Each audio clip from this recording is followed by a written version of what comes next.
And I want to go back. The first computers were large, expensive machines that had been built to do calculations. How did people think about this new technology? Well, I think that some people thought they were never going to get any smaller. There were calculations about how many Empire State Buildings you needed full of vacuum tubes to do this and that. And other people at Bell Labs who had been working on the transistor had a sense that this could be used as a switch, because AT&T wanted something to replace vacuum tubes. And so I think there are several perceptions of how big the thing was going to be. I think it wasn't until the 60s that people started thinking that computers could get quite small. So part of the problem was the size. The other problem was just what it was supposed to be for, this machine. Yeah, I think that when they were doing ballistic calculations, there's this notion that you would run a program for a very long time. It was really after UNIVAC in the 1950s that people started thinking, we might have to do some programming. And people, most notably Grace Hopper, very early on started thinking about higher level programming languages. So that was sort of one flow. And I think the other thing was the urgency of the Cold War got people thinking about air defense. And so scientists at MIT started working on systems that could assess radar and show it to you on a display. And those are the first computers that had displays and pointing devices. Now, for the most part, though, those were kind of exceptions. I mean, can you describe what the batch processing experience was like? I mean, what it would have been like? Well, I've always thought of it as something like a factory. You have this very large thing, and there are raw ingredients going in the front, and there are some very complex processes that have to be coordinated. And then sometime later you get what you're hoping for out of the rear end. And you could think of them also as like a railroad. Somebody else is deciding the schedules. I can certainly remember having maybe one run a day or two runs a day, and you could only get your results then, and you had to work around it and so forth. So it's very much of an institutional way of thinking about computing. Did this put many people off computing? I don't think so. I think the happiness is how much expectations, how much the reality exceeds expectations. So I think that most people were happy. In the 50s, there are still, in business, predominantly business computing was done with punch card machines.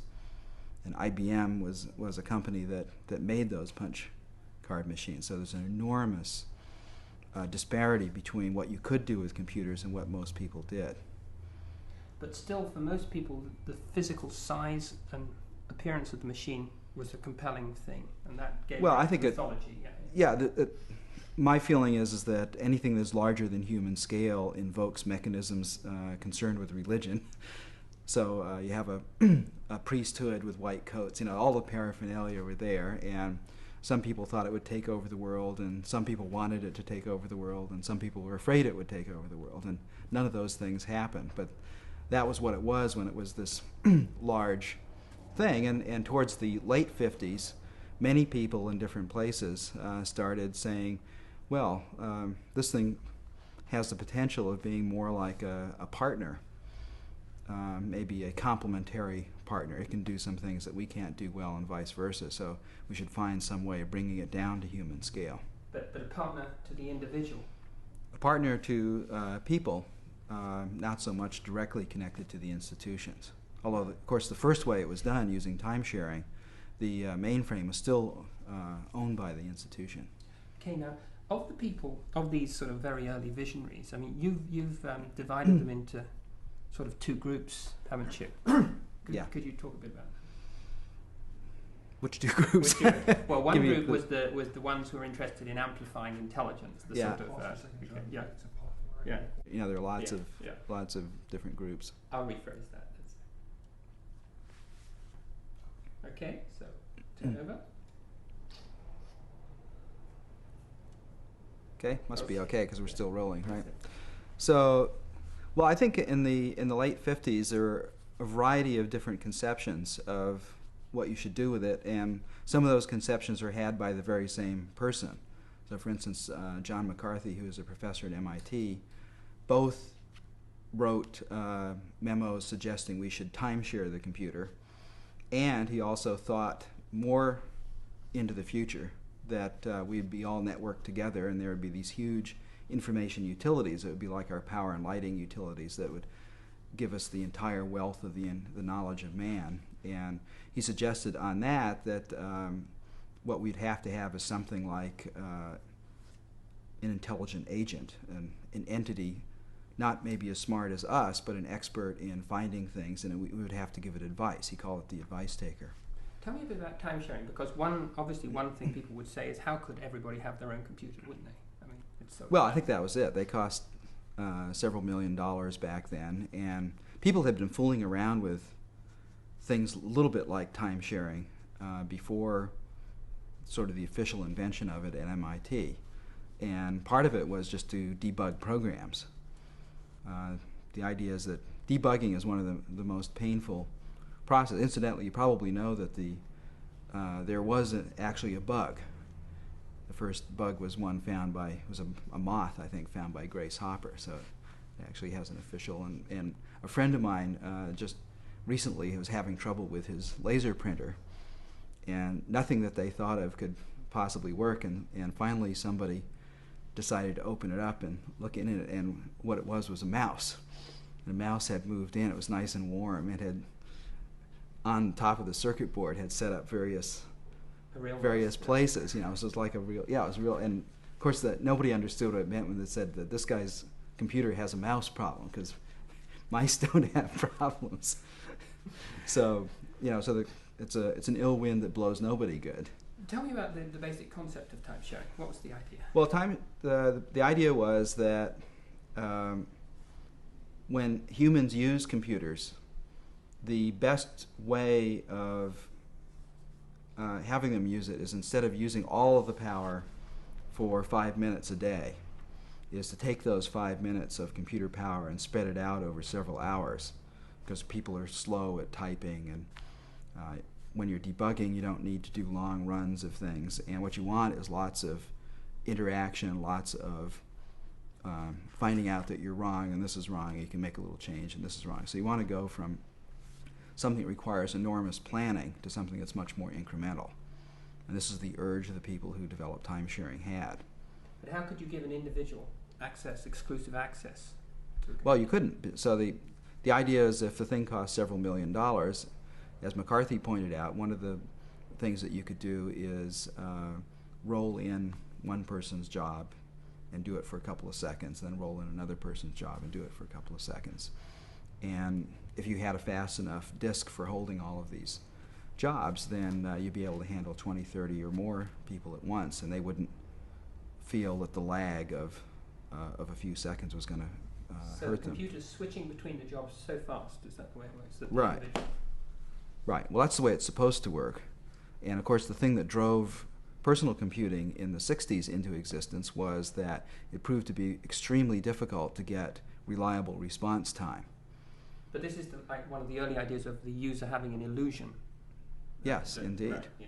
Right. In fact, the best one of these was a system called JOS at RAND Corporation, in which the system was devoted entirely to running this single language. That made things much better. The language was designed for end users. It was the first thing that affected people the way spreadsheets do today. It was designed, had 8 users on this 1950s machine, but the guy who did it, Cliff Shaw, was a real artist, and the feeling of using this system was unlike that of using anything else on a computer. And people who used that system thought of wanting all of their computing to have the same kind of aesthetic, warm feeling that you had when using JOS. Now, if you had to list, if you were, a very clear thinking person back then in the late 50s, who knew everything they wanted computing to be, what would they have? Would it have to be small, interactive, real time? What would be the... Well, I think in the 50s, the emphasis, these things go in waves. So the emphasis in the 50s was first on being able to do things incrementally. Second, people wanted to share. So the idea of electronic mail was very early at MIT. And at some point, people started thinking that the form of interaction started to have a lot to do with how good you felt and how puzzled you were and so forth. The invention of computer graphics, modern computer graphics by Ivan Sutherland in 1962, had a lot to do with people's perceptions, because once you saw that, you couldn't go back. It established a whole new way of thinking about computer interaction, and to this day, it has remained an inspiration. Tell me about that piece of work. He was a graduate student, wasn't he? Yes, he had gone to Carnegie Tech, now Carnegie Mellon, and came to MIT to do his PhD work. One of his advisors was Claude Shannon, and another one was Marvin Minsky.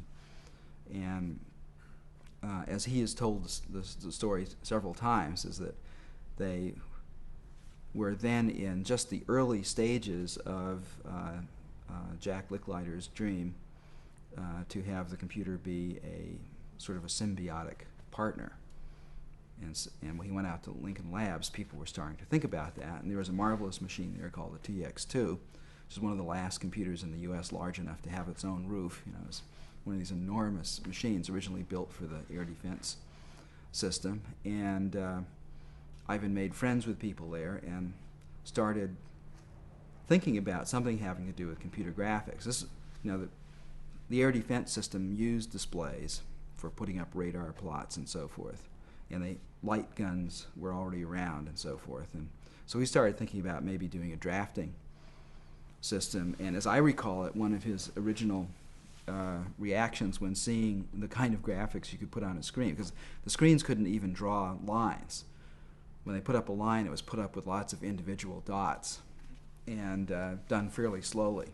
So it would flicker, and it was pretty awful looking. And Ivan at that point said the best words a computer scientist can ever say, which is, what else can it do? And so he got, in fact, having the display not be great helped what he tried to do on it, because he started thinking of what was the actual power and value of the computer. Now today we have a problem because the displays are good, so our tendency is to simulate paper. But what Ivan started thinking about is what kind of value could the computer bring to the transaction so it would be even worthwhile to sit down and use such an awful looking display. And the thing he came out with was that the computer could help complete the drawings. So you could sketch, this is where the idea of Sketchpad, you could sketch something in. You could sketch in, if you're trying to make a flange, well, you just put in the lines for the flange, and then you would tell Sketchpad to make all of these angles right angles. And you could make these two things proportional to each other and so forth. And Sketchpad would solve the problem and straighten out the drawing in front of your eyes into something that was more like what you wanted. So that was a terrific idea. And then he took it another step further because he realized he could solve real-world problems. So if you put a bridge into Sketchpad, it had never been told about bridges before, but you could put bridges in and tell Sketchpad about pulling and pushing of things and hang a weight on the bridge, and Sketchpad would generate the stresses and strains on the bridge. So it was now acting as a simulation. You could put in an electric circuit. Sketchpad had never heard about electric circuits before, but you could put in Ohm's law and what batteries do, and it would, in order to settle the constraints, or one of the nicest things was you could put in mechanical linkages. So you could do something like a reciprocating arm, like on a locomotive wheel, for going from reciprocating to circular motion. And Sketchpad's problem solver, if it had a problem that it couldn't get an exact solution for, there wasn't just one solution, and of course there isn't for this, what it would do is iterate through all the solutions. So it would actually animate this thing, and right on the screen you'd see this thing animating. It was the very thing that you were thinking of. This was very early. It sounds very 62, modern. Yeah. Well, you can't buy a system today that does all the things that Sketchpad could back then. That's what's really amazing. It had the first system that had a window, first system that had icons, certainly the first system to do all of its interaction through the display itself. And for a small number of people in this community, the Advanced Research Projects Agency research community, this system was like seeing a glimpse of heaven, because it had all of the kinds of things that the computers seemed to promise in the 50s. And practically everything that was done in the 60s in that community and into the 70s had this enormous shadow cast by Sketchpad that, or you could maybe think of it better as a light that was sort of showing us the way. That's one glimpse of heaven. Another glimpse of heaven, I suppose, is the work of Doug Engelbart. Yes, and he was also funded by the Advanced Research Projects Agency, and his original proposal, I think, was also 1962. 1962 is one of those amazing years. And Engelbart had read about the MEMEX device that Vannevar Bush, who was President Roosevelt's science advisor and a former professor at MIT, he had written an article in 1945 called As We May Think, and most of the article was devoted to predictions of the future, and one of them was, he said, that sometime in the future we'll have in our home a thing like a desk, and inside the desk on optical storage will be the contents of a small town library, like 5,000 books. There'll be multiple screens, there'll be pointing devices and ways of getting information in and pointing to things that are there, and he said that you can form trails that would connect one piece of information to another. He invented a profession called pathfinding, that there would be people called pathfinders who sold paths. You could buy a path that would connect some set of interesting things to some other set of interesting things. And so this is a complete vision in 1945. And a lot of people read that. I read it in the 50s when I was a teenager because I had seen it referred to in a science fiction story. Engelbart had read it fairly early when he was in military service. And once you read that thing, you couldn't get it out of your mind, because it was the thing that anybody who deals with knowledge would desperately like to have. And so Engelbart, in the early 60s, started writing proposals, and he finally got ARPA interested in funding it, and they started building a proposal of his, and a couple of years later, in 1964, he invented the mouse to have both a better pointing device than the light pen and a cheaper one. And they built a system that by 1968 was able to give a very large-scale demonstration to 3,000 people in San Francisco. And you were there? I was there. Tell me about. Well, I had seen the system beforehand, because of course I was a graduate student in this community. But still, even having seen the system, the scale of the demo and the impact it had is unbelievable. I remember it started off, it was about 3,000 people in this auditorium.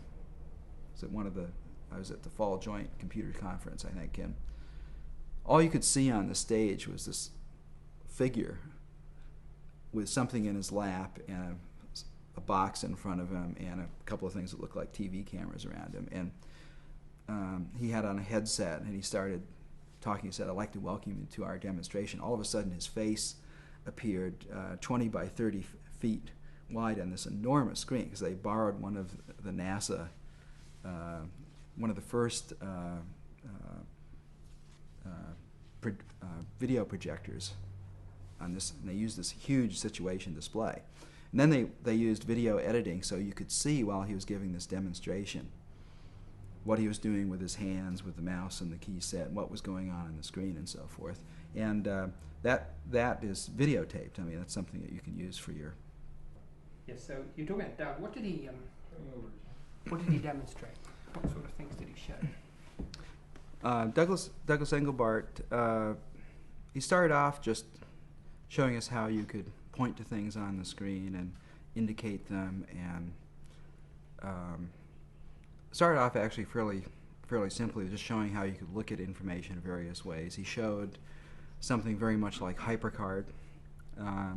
So he had a little map of how he was going to go home that night. He was going to go to the library and the grocery store and the drugstore and so forth. And he could click on each one of those things, and it would pop up and show him what he had to get there. And what he demonstrated were the early stages of what we call hypertext today.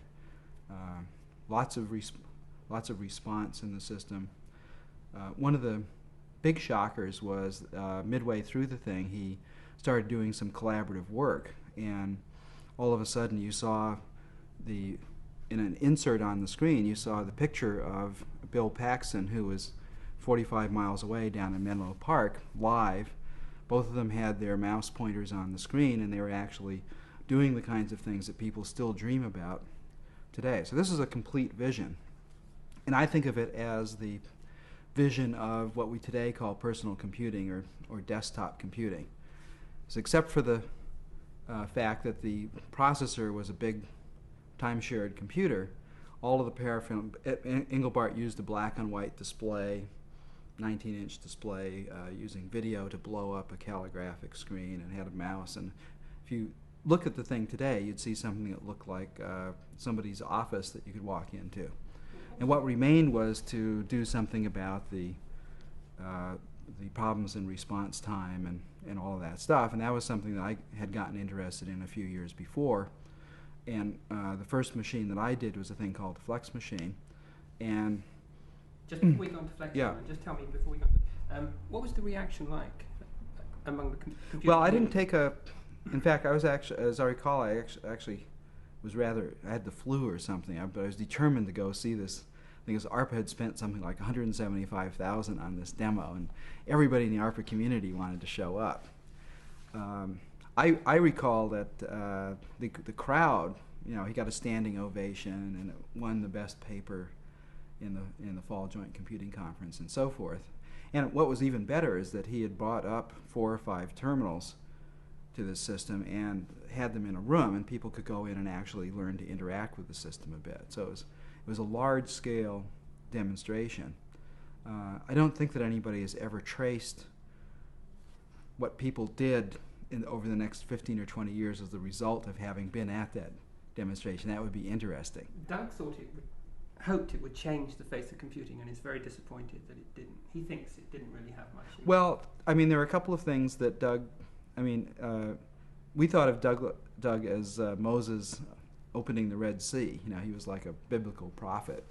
And like a biblical prophet, he believed very much in his own particular vision. And that vision was not a 100% good idea. One of the things that they neglected completely was the learnability of the system. So the people who used this system were all computer experts who loved it, were willing to memorize hundreds of commands in order to be, if you memorize hundreds of commands and you learn how to use the key set, you could fly through this n-dimensional space. It was quite exhilarating to watch people doing it. It was exhilarating to learn how to do it. The problem with it, though, is that there are so many barriers towards learning, and there are many other things that were problems. It wasn't a particularly good simulation of paper, partly because he didn't want it to be. And so the idea that there would be a transition period where you would be producing documents, of course they printed documents out, but there's no notion of desktop publishing there. So the whole system was rather like a violin. And if you were willing to learn how to become the violinist, you could play incredible music through the thing.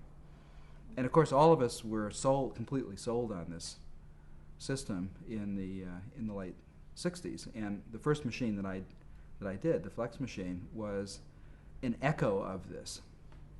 Now, the Flex machine, the other element which is in this, apart from these fantastic software achievements of Sutherland and Engelbart, is of course the size of the machine.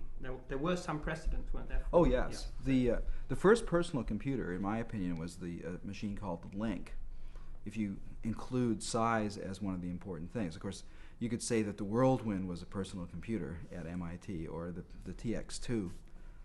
Some people tried to get Ivan Sutherland to write a paper called "When There Was Only One Personal Computer," and that was him using Sketchpad on the TX2, which is this thing bigger than a house.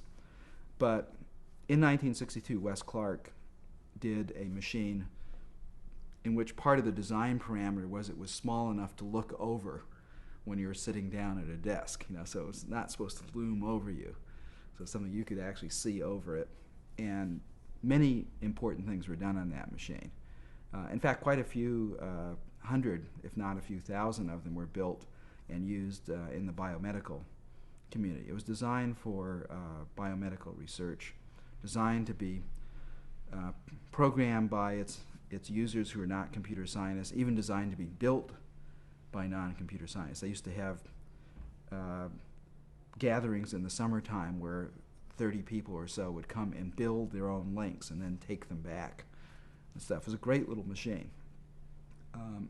Had a little display and display editors and so forth. And so it was something that you could point to when you were trying to think of what to do. And there were other small things. There was a machine called the IBM 1130, which was really an abortion of a machine. It was sort of a key punch keyboard hooked to one of the early removable disk packs. And I mean, this was a mess of a machine. But it was the size of a desk, and you could sit down. It wasn't designed really to be programmed, except by storing programs on cards. Very funny. You can only store data on the disk.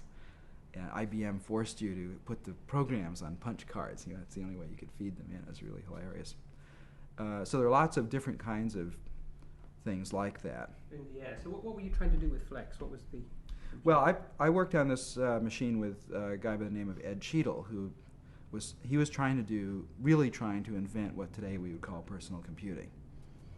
He had a little machine, and he had a little Sony television set, and what he wanted was something for engineers that would allow them to flex. He was an engineer, and he wanted something that would allow them to flexibly do calculations beyond the kinds of things that you do with a calculator. So you should be able to program the machine in something. You should be able to store the programs away. You should be able to get it to do things. And then I sort of came in and corrupted the design by wanting it to be for people other than engineers. So I'd seen JOS, and I'd also recently seen one of the first object-oriented programming languages, and I realized how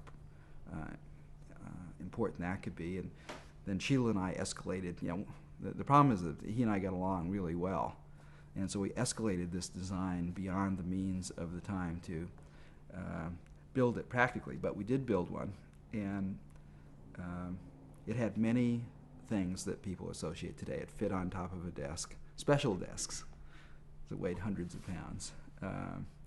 But it had a fan likened to a 747 taking off, because the integrated circuits back then had maybe 8 or 16 gates on a chip. So this thing had about 700 chips in it, and had a high resolution calligraphic display. It had a tablet on it, and it had a user interface that included multiple windows, things like icons and stuff. But it was rather like trying to assemble a meal, maybe make an apple pie from random things you find in the kitchen, like no flour, so you grind up Cheerios, you know, and you wind up with this thing that looks sort of like an apple pie, but actually isn't very palatable. So the result of this machine was a technological success and a sociological disaster, and it was the magnitude of the rejection by non-computer people we tried it on that got me thinking about user interface for the first time. And I realized that what Cliff Shaw had done in JOS was not a luxury but a necessity, and so it led to other ways of looking at things. So if we go back to originally, you were saying people thought of mainframes as like factories, right? Yeah. Yeah. These early attempts at personal computers are what, like Model T? Yeah, I think Engelbart. I think one of the ways that we commonly thought about Engelbart stuff is that he was trying to be Henry Ford. That you could think of the computer as a railroad, and the liberating thing for a railroad is a personal automobile. And Engelbart thought of what you were doing on his system as traveling. So you're moving around from link to link in the hyperspace, and he used terms like thought vectors and concept space and stuff. Nobody knew what it meant, and I'm not sure he did either. But it was that kind of a metaphor. What's wrong with that metaphor? Well, I don't think there's anything particularly wrong with it, but it's when you're doing things by analogy, you always want to try and pick the right analogy because there's so many ways of making them. And the thing that was limiting about it, when you apply it to humanity, as an example, is a car you expect to take a few months to learn how to do it. That was certainly true. It's something that doesn't extend into the world of the child. There's a whole bunch of things, but of course we didn't think of it that way. We thought of the car as one of the great things of the 20th century, and it changed our society and everything. And so we were definitely using that as a metaphor.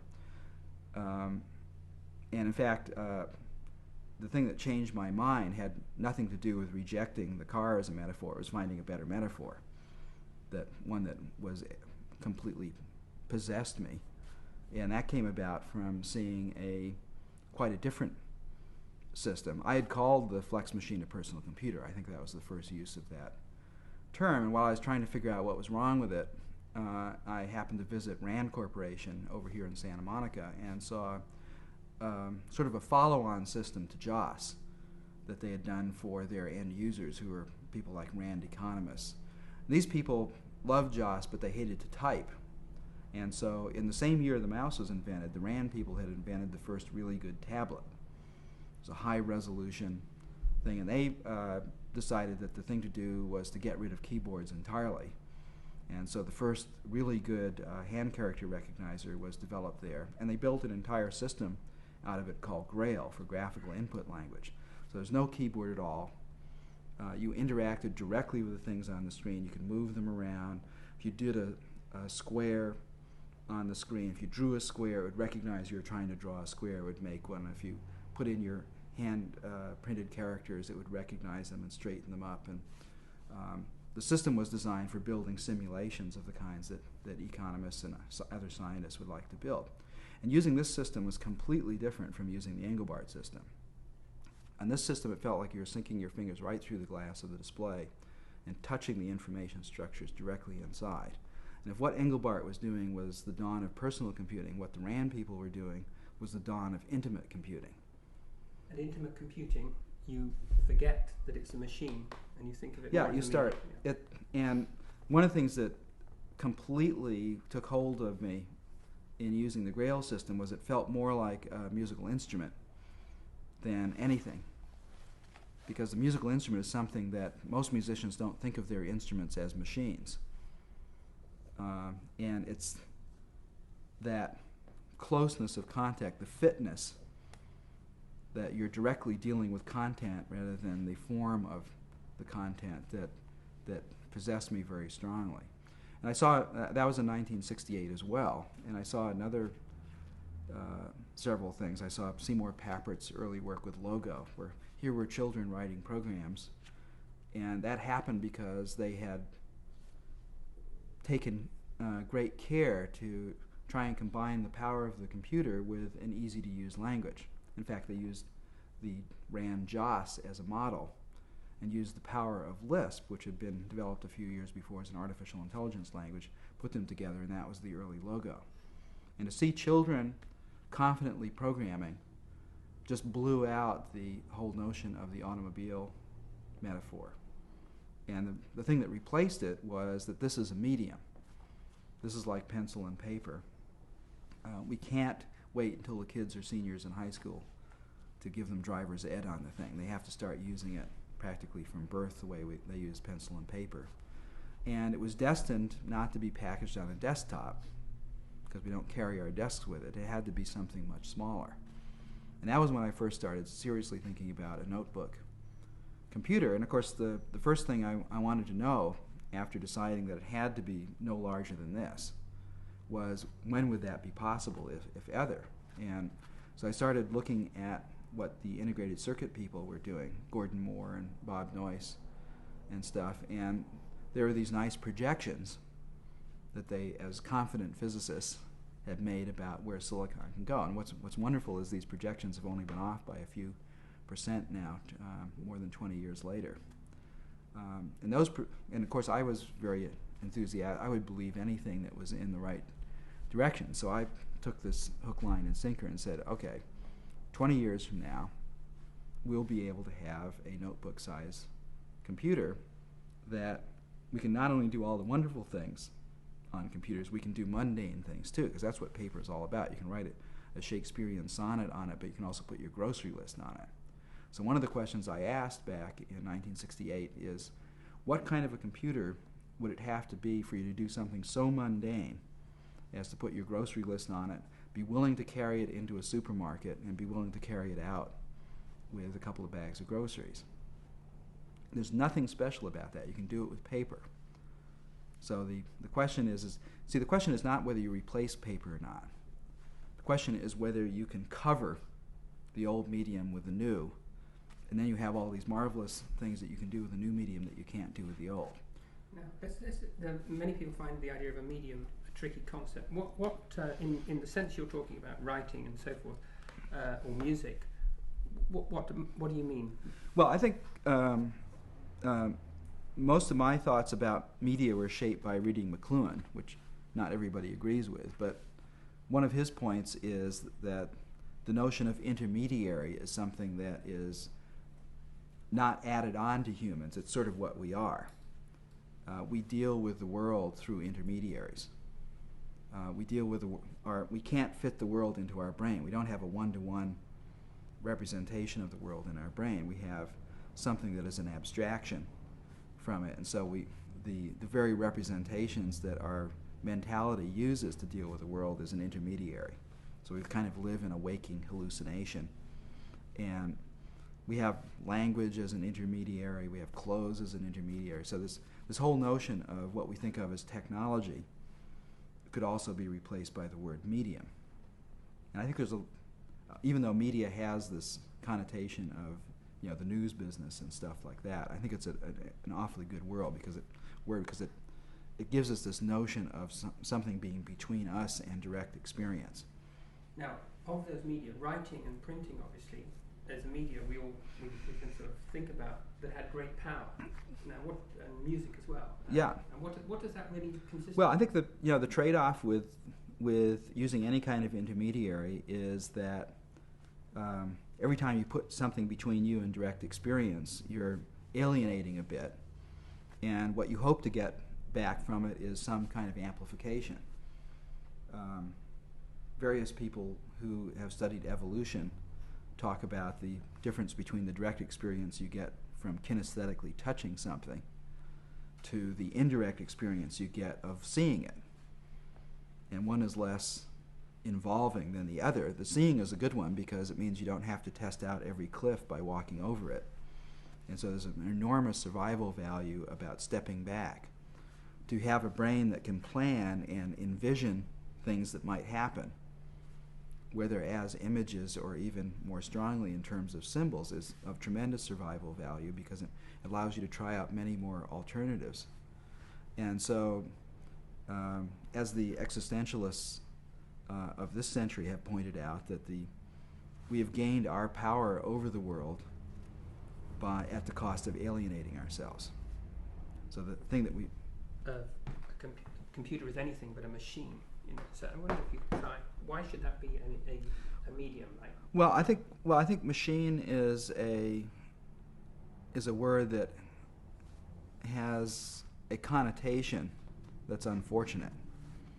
And maybe what we should do is either elevate what we think of when we say machine, mechanism kind of thing, or maybe use a different word.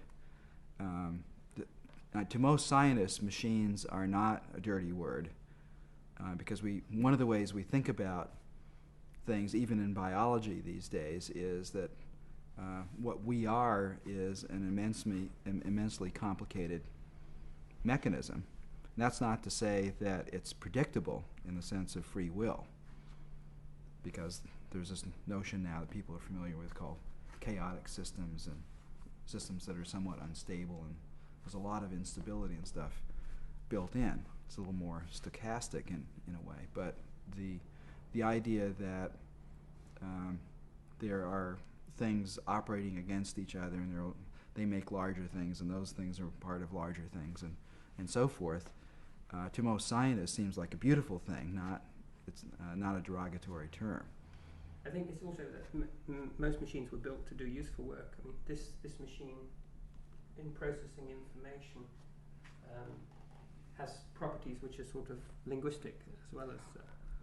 Yeah, well, I think the connotation of machine is something that has to do with the physical world. Most people who haven't learned mathematics have never encountered the notion of an algorithm, which is a process for producing. And you could think of your moving around physical things called symbols. I mean, something physical is always being moved around. That's the way scientists look at the world. And it's the real question is this a trivial example of it, or is this an unbelievably interesting example of it? So a flower is a very interesting example of a machine, and a lever is a somewhat trivial and more understandable notion of a machine. Now these machines can move around symbols, presumably like the electronic voltages or whatever, so fast that they can dynamically simulate virtually anything. Lots you want. Lots of things. Lots of things. Yeah, one way to think of it is a lot of what a computer is markings.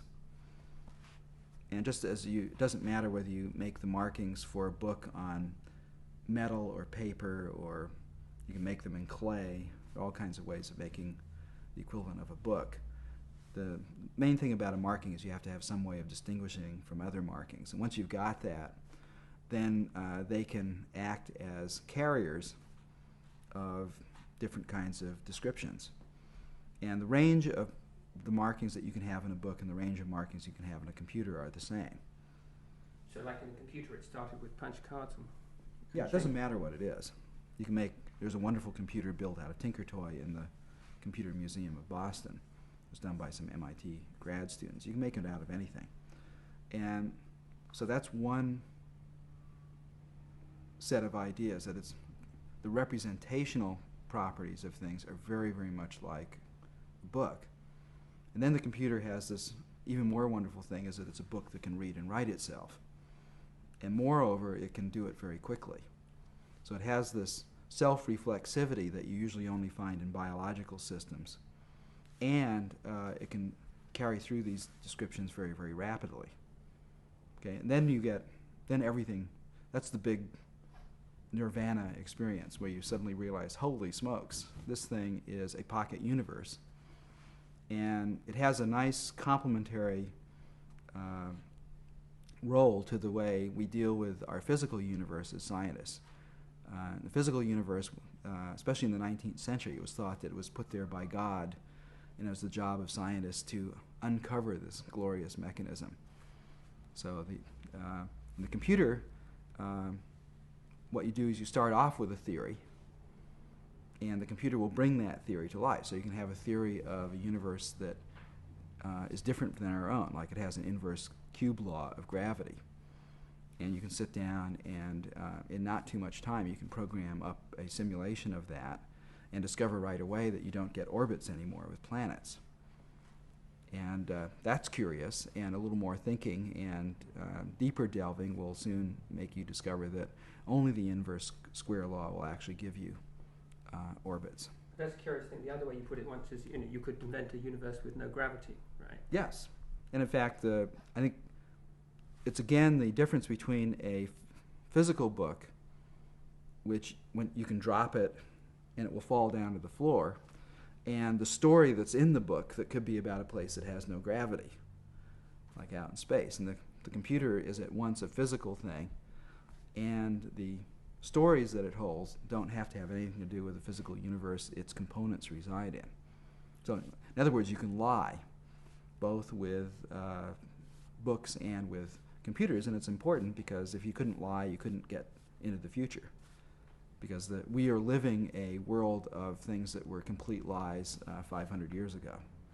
Now the thing about the computer as well is, apart from being dynamic, its ability to simulate means that it can embody all other media. It is the first metamedia, Yes. isn't it? Yes, I called it the first metamedium in the early 70s when I was trying to explain what it was as being distinct from big mainframes with whirling tape drives. That the physical media that we have, like paper and the way it takes on markings are fairly easy to simulate. The higher the resolution display you get, the more you can make things look like a high resolution television camera looking at paper. So that was one of the things that we were interested in at Xerox PARC, was to do that kind of simulation. And there are deeper simulations than the simulation of physical media. There's the simulation of physical processes as well. Now, if then, this is pretty mind-blowing, because the computer then is not just important as a versatile tool, a new machine. What we're talking about is something of the gravity of the invention of writing or printing. In cultural terms, we're talking about something really pretty fantastic. Right, and it's sort of sneaking its way in the way the book did. The Catholic Church didn't. I think the Catholic Church thought that the book might be a way of getting more Bibles written in Latin, and so by the time they started thinking about suppressing it, it was too late, because, of course, you could print all these other things, and all of a sudden you go from having 300 or 400 books in the Vatican Library in the year 1400 to something 100 or 150 years later, where there are some 40,000 different books in circulation in Europe, and 80% of the population could read them. And so all of a sudden you have something totally at odds with most ways of dealing with religion, which is multiple points of view. What can we learn, looking at the history of the book, really? What can we learn? Clearly it took a lot longer to happen, right, for one thing, but what were the stages it had to go through to get accepted? Yeah, well, I think in doing these analogies, analogies can be suggestive. And of course the amount that analogy carries through from one place to another depends on lots of things. I happen to like the analogy to the book quite a bit, because you have several stages. You have the invention of writing, which is a huge idea, incredibly important, and the difference between having it and not having it is enormous. The difference between having computers, even if they're just big mainframes, and not having them is enormous. They're just things you cannot do without them. Then the next stage was the Gutenberg stage, and Gutenberg, just as McLuhan liked to say, when a new medium comes along, it imitates the old. So Gutenberg's books were the same size as these beautiful illuminated manuscripts that were done by hand, and big like this. And in the libraries of the day back then, the books generally weren't shelved. There were so few books in a given library that they actually had their own reading table. And if you look at woodcuts of the day, it looks for all the world like a time-sharing bullpen. You go into there's a library in Florence that's set up that way. So you go over to the table that the particular book is at. They were chained in because they're too valuable. They're priceless. And Gutenberg imitated that, but of course he could produce many more books. But he didn't know what size they should be, and it was some decades later that Aldus Manutius, who is a Venetian publisher, decided that books should be this size. And he decided they should be this size because that was the size that saddlebags were in Venice in the late 1400s. And the key idea that he had was that books could now be lost. And because books could now be lost, they could now be taken with you. And they couldn't be like this. They had to be something that was a portable size. And I think in very important respects, where we are today is before Aldus. Because this notion that a computer can be lost is not one that we like yet. We protect our computers. We bolt them to the desk and so forth. Because they're still quite valuable. Still quite expensive. They'll be really valuable when we can lose them. The other point about the point of literacy, is also well taken there. While there are no books to read, I presume there's no point in. Right. Well, if reading and writing is a profession, you don't have the notion of literacy and illiteracy. Like, there's no word in our language that stands for ill medicine. Right? There's medicine, which is practiced by professionals, and there's no notion of ill medicine. Now, if we all learned medicine, if that were part of, and it may be someday that staying healthy might be something that becomes an important part of everyone's life, then there'll be a notion of medicine and ill medicine. And so it wasn't until there was a potential for the masses to read that you had the notion of literacy and illiteracy. And to me, the literacy has three major parts that you have to contend with. One is you have to have a skill to access material prepared for you by somebody else, regardless of what it is that you're trying to be literate in. In print medium, it's called reading, accessing. And I don't think many people in our society would think that a person who just could read was literate, because you have to be able to create ideas and put them into the information stream. So you have creative literacy, which is the equivalent of writing. And then finally, after a medium has been around for a while, you have the problem that there are different genres of these things, so that you have to go into a different gear to read a Shakespearean play. Now, it's a different way of doing it. The way they wrote essays 200 years ago is different than the way they write essays today, and so you have to have some sort of literacy in the different styles for representing things. And so I think those three things, when something new comes along, since we're talking about media, we can talk about mediacy and ill-mediacy, or computeracy and ill-computeracy, or something like that. And I think each one of those things is a problem that has to be solved. There's the problem of how can you, when you get something new made for a computer, be able to do the equivalent of read it, of access what it is. So you go to a computer store and get some new wonderful thing, slap it into your computer, and if you have to learn a new language in order to use the thing, then things are not set up for you being computer literate. So writing in Latin would be analogous to rather different. Yeah, I think it has a lot to do with that. And again, to sort of strain the analogy we're making with printing, my other hero back then was Martin Luther, who a few years later had this intense desire to let people have a personal relationship with God without going through the intermediaries of the church. And he wanted people to be able to read the Bible in their own language, and knew that German, which was a bunch of different regional dialects back then, mostly for talking about farming and stuff, was not going to be able to carry the weight of the Bible as it was portrayed in Latin, which is a much more robust and mature language. So Martin Luther had to invent the language we today call High German before he could translate the Bible into it. And so the language that the Germans speak today is in a very large part the invention of a single person who did it as a user interface so that he could bring the medium much closer to the people rather than trying to get everybody in Germany to learn Latin. Now, with that sort of insight, we can think of this whole process of literacy took a long time, took many centuries. Now we can, as you say, the early phases of the computer have gone quite much more rapidly, haven't they? Right. Yeah. I think we're things are going more rapidly, but also to the extent that analogies help. Certainly that progression. I happen to be a big fan of books, and I happen to know that progression of illuminated manuscripts, which I absolutely adored when I was a child. The Gutenberg story, the Aldous story, was one of my great heroes because he was the guy who decided you had to read more than one book. And then Martin Luther. Those immediately sprang to mind as soon as I had decided that the computer wasn't a car anymore. And then the thing becomes the two most powerful things that you have to do right away. You don't have to wait to gradually figure them out. You have to get the thing small, and you have to find a language that will allow people, that will bring what it is closer to the people rather than the other way around.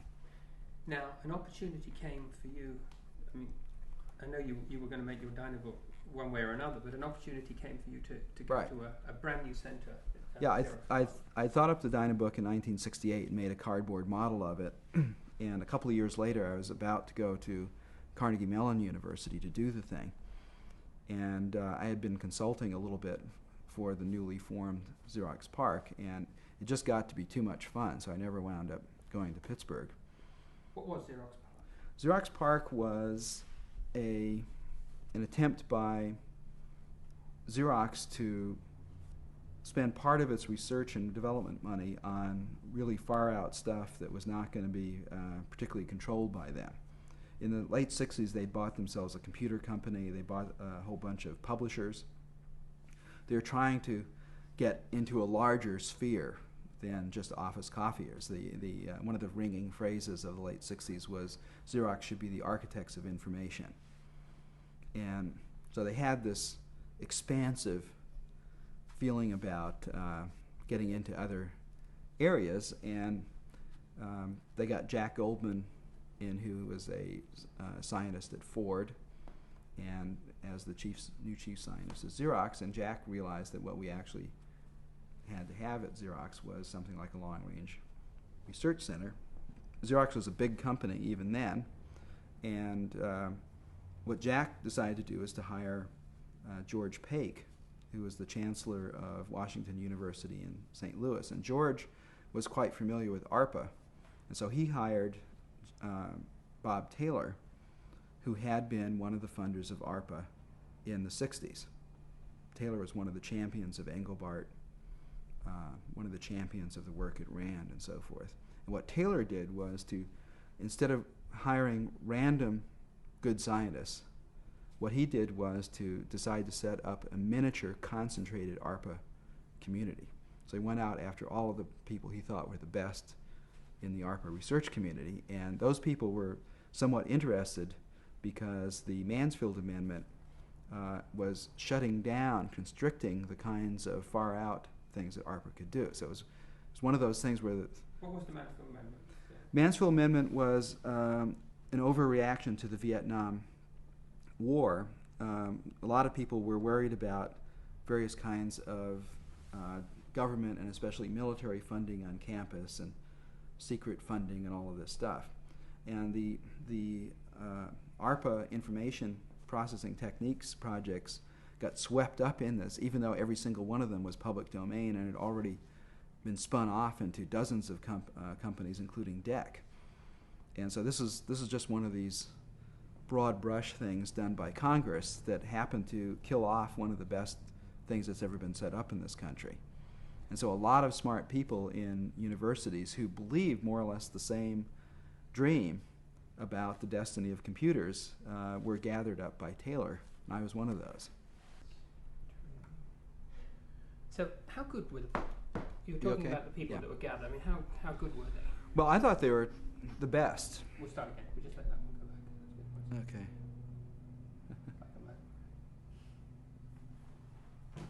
Okay. Right. So how good were they on? I thought the people that were there were among the very best. In my personal pick, by 1976, which was about 6 years after the place had started, there were 58 out of my personal pick of the top 100 in the world there, and divided into a couple of labs. People who had very strong opinions, who normally would not work with each other at all in any normal situation, were welded together by having known each other in the past, having come up through the ARPA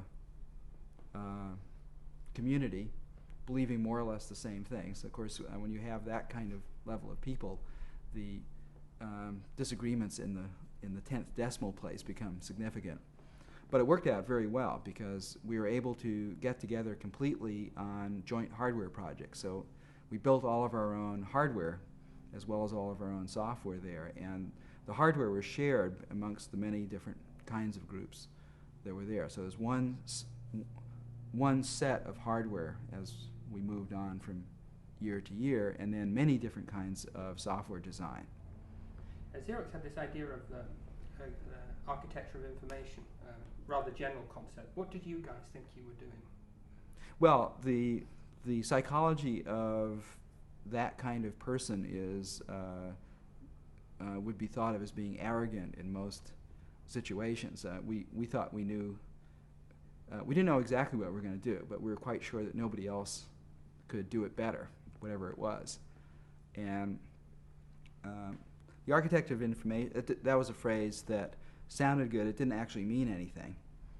And there was some mumbling also about if paper goes away in the office in the next 25 years, Xerox should be the company to do it, because that was their heartland business. But Taylor was setting the place up to realize the ARPA dream, which was to do man-computer symbiosis, and in all of the different directions that ARPA had been interested in the past, which included interactive computing, which included artificial intelligence and the notion of agents. So there are projects that range from being intensely practical ones, like Gary Starkweather doing the first laser printer, and Metcalf and other people doing the Ethernet, the first packet switching local area net.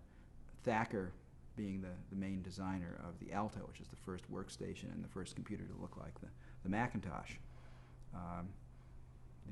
I was head of a group that was interested in the Dynabook design, and a lot of the things that we came up with for the Dynabook were simulated on the Alto and became part of the first notion of what workstations and personal computers should be like. And those included things like the icons and the multiple overlapping windows and the whole paraphernalia that you see on machines like the Macintosh today. And the basic idea was the sort of machine you were interested in was one which had the capacity to handle rich graphical interfaces but could be networked together. So it had to have more standalone power than time sharing. Is that true? Yeah, in fact, one of the things we were incredibly interested in was how powerful did it have to be. We used phrases like, we didn't know how powerful it had to be, but it had to be able to handle something like 90 or 95% of the things that you would generally like to do before you wanted to go to something more. Of course, we didn't know what that meant. We thought it would be somewhere around 10 MIPS, was sort of the rule of thumb. The machine we built was effectively, it was somewhere between 1 and 3 MIPS, depending on how you measured it. And so it was less powerful than we thought. On the other hand, it was about 50 times as powerful as a time-sharing terminal. So the magnification of what we could aspire to was enormous. And the machine was not done blindly. It was done after about a year of studying things like fonts and what happens when the eye looks at little dots on screens, and what animation means. And we did a bunch of real-time music, very early synthesis kinds of stuff. And so we knew a lot about what the machine should be and how fast it should run. So to design this machine and the software that went with it, you studied human beings? A lot of us did. I mean, what was nice here is I was one of the drivers on wanting these small machines. There were other groups at this time in 1971 when PARC was forming who were building a large time-sharing system to act as a kind of an institutional resource for PARC. There are lots of different things going on.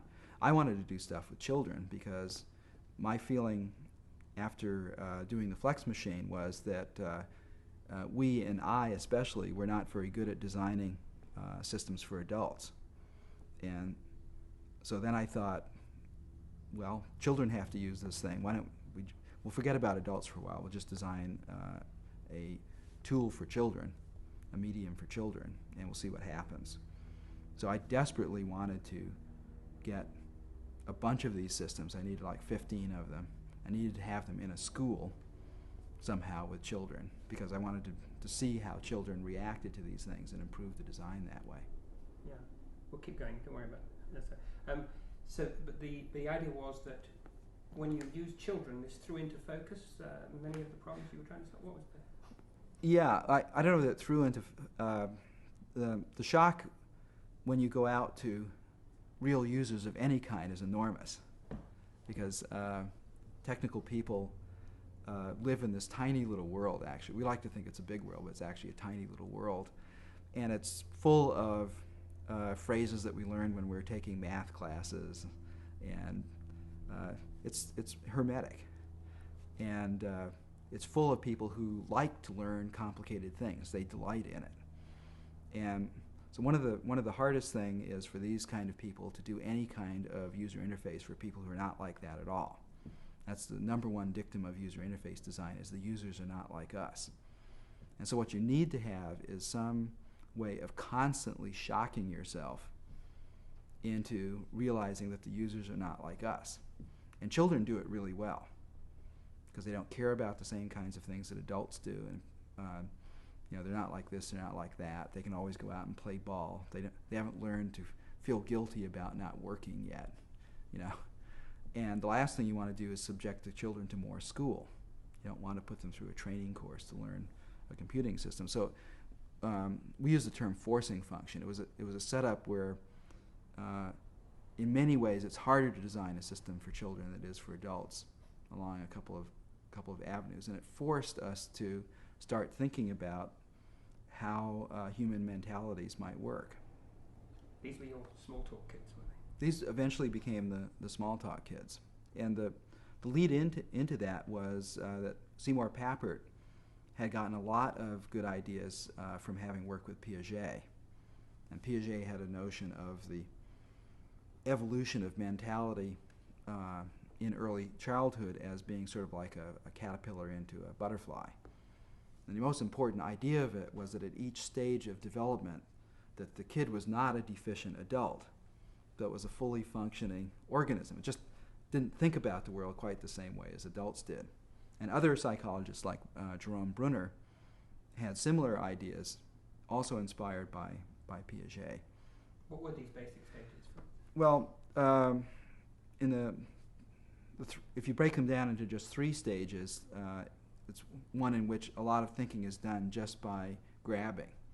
A hole is to dig it, an object is to grab it. And then the next stage is very visual, in which many of the judgments that you make about the world are dominated by the way things look. So in this stage you have the Piaget water pouring experiment. You pour from a squat glass into a tall, thin one, and the kid in this stage says there's more water in the tall, thin one.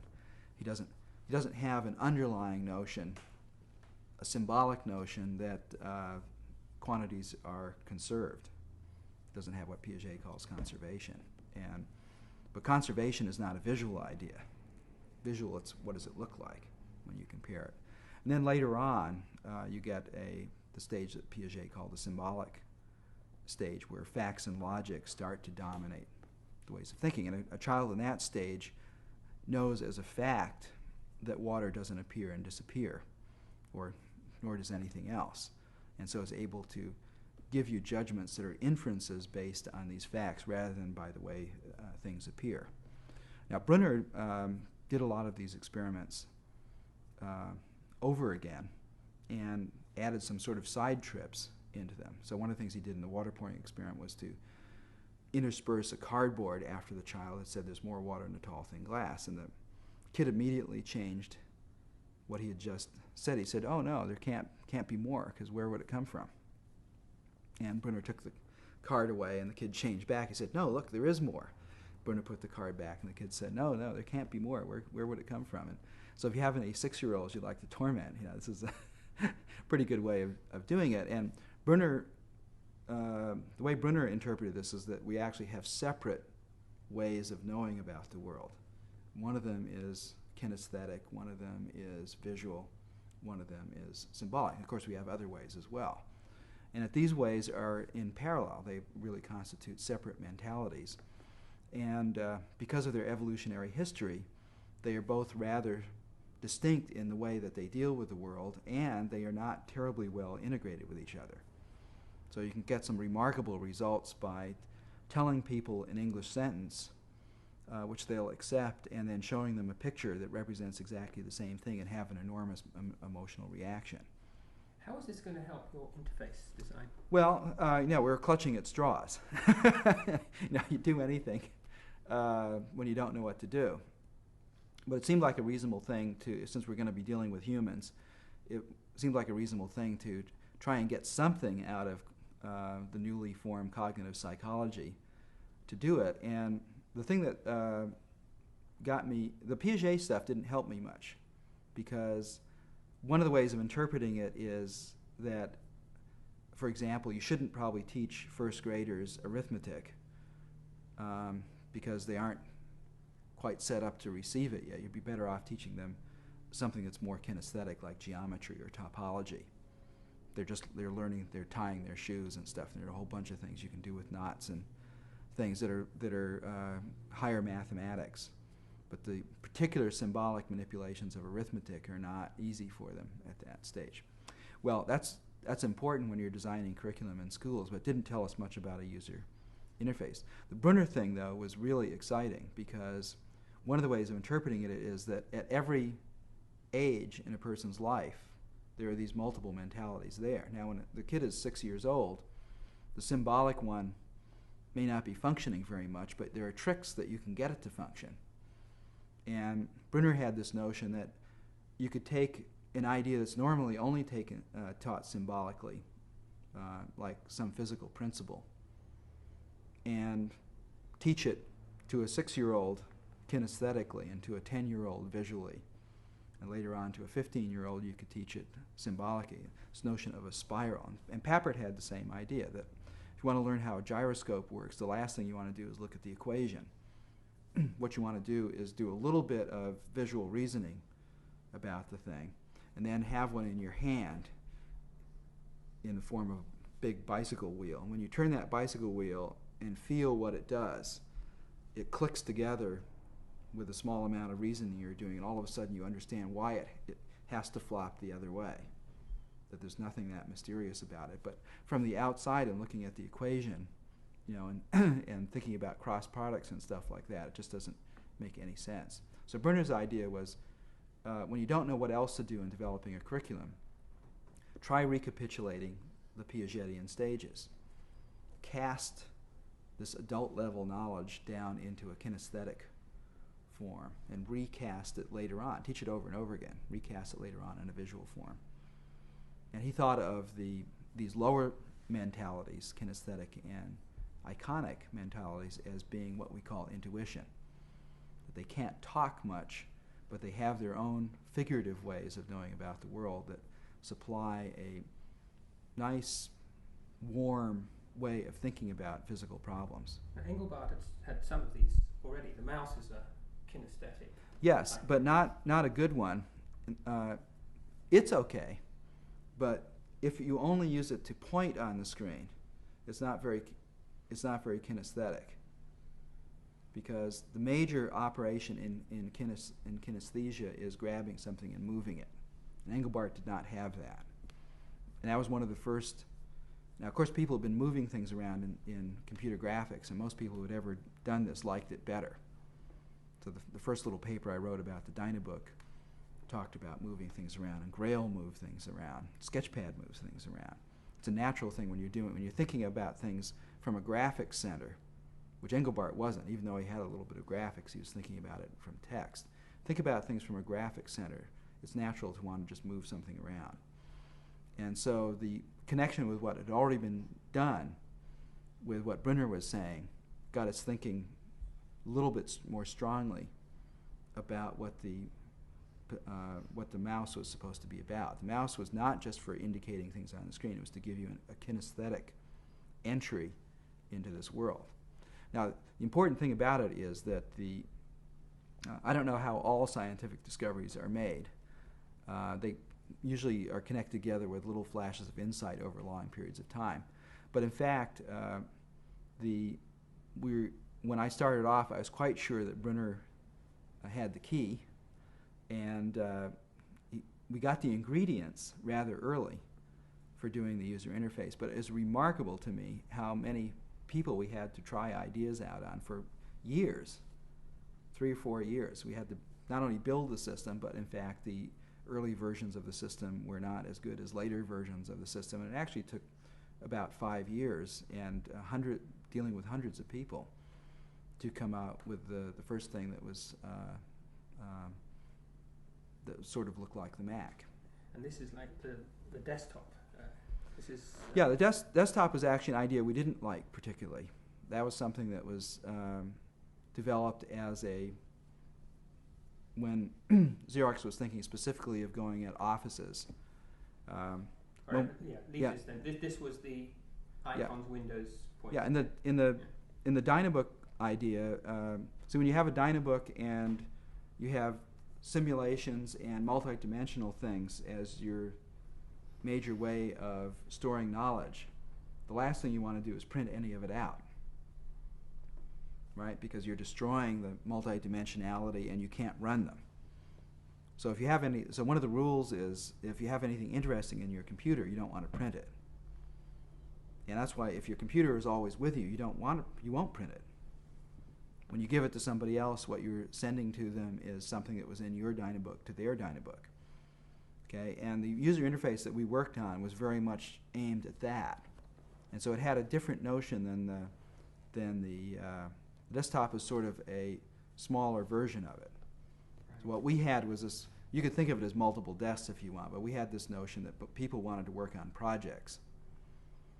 And I especially like to work on multiple projects, and people used to accuse me of abandoning my desk, and it got piled up, and I go to another one and pile it up. And when I'm working on multiple things, I like to have a table full of all the crap that goes there, and another table, and so forth, so everything is in the state it was when I last left it. And that was the user interface that we wound up doing, where you could move from one project to another project, and you could think of it if you did it on the Macintosh, you could think of it as having multiple Macintosh desks, each one of which was all the tools for that particular project. The reason why you used the term intuitive before, or we feel things that use our kinesthetic and iconic mental is intuitive. Also, the term leverage is used. Can you tell me what you mean when you say when you succeed, when you confer leverage on a user?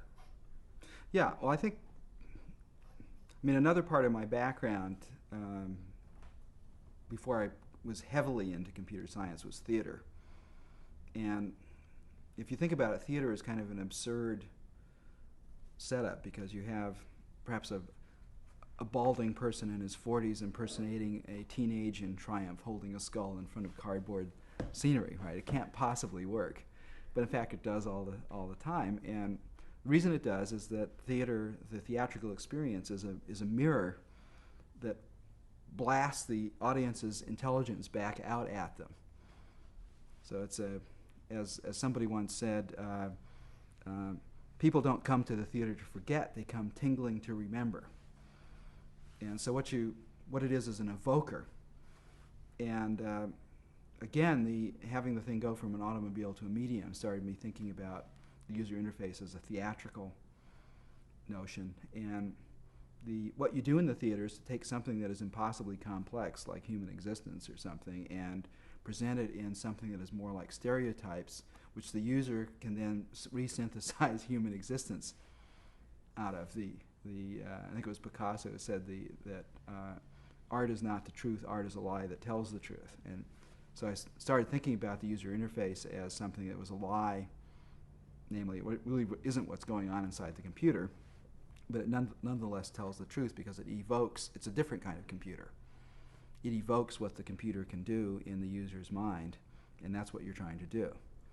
So that's the computer they wind up going, and that's what I think of as leverage. So just as with time sharing, you've got the illusion it's okay. It's okay. Keep pause for a second. Pause for a second, this is happening. So we're running. You could probably build a computer out of duct tape. Steve? Yes, so just as with time sharing, you sort of had the illusion that you had exclusive use of the computer. Here, you have a different illusion that you're moving things that there are objects on your screen. Yes, in fact, we use the term user illusion. I don't think we ever used the term user interface, or at least certainly not in the early days. And we did not use the term metaphor, like as in desktop metaphor. That was something that I think came along later.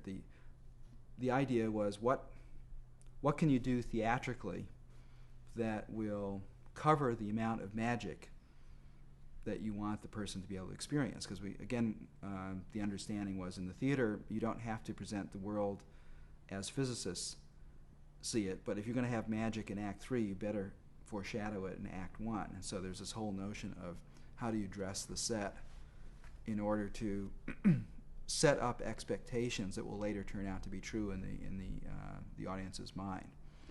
Now, while you were working on these things, other people at PART were building a machine. They were building various machines, and it was kind of funny because the way it worked out is come up with took Wes Clark's Link design and came up with a version, sort of a modern version of that in a little handheld, it was sort of like a suitcase that I called Minicom, and has done some design of how things would run on it. And the problem was it wasn't powerful enough, but it was something I figured I could get 15 or 20 of them for the experiments that we wanted, and I had designed the first version of Smalltalk for this machine. And much to my amazement, I got turned down flat by a nameless Xerox executive, and I was crushed. No, we're doing time share. Sorry. We got the beeping. Yeah, we'll start Okay. again. Yeah, so just, were we wide? Just, We were tight. We were tight, so just come wide. So just go from where you said you were turned down from a Xerox executive. Okay, so there's I couldn't believe that a nameless Xerox executive turned me down flat as far as the idea of building a bunch of these things, and I was crushed. And I was 31 years old then, and just it's terrible. And so then I evolved another scheme of getting a bunch of little mini computers, like Data General Novas.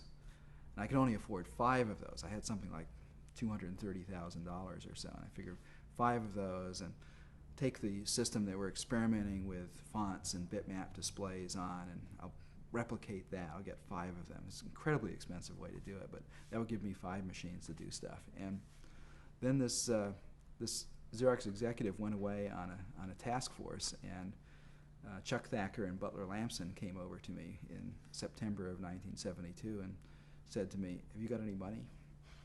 And I said, "Well, I've got about $230,000. They said, "Well, how would you like us to build you your machine?" And I said, "I'd like it fine."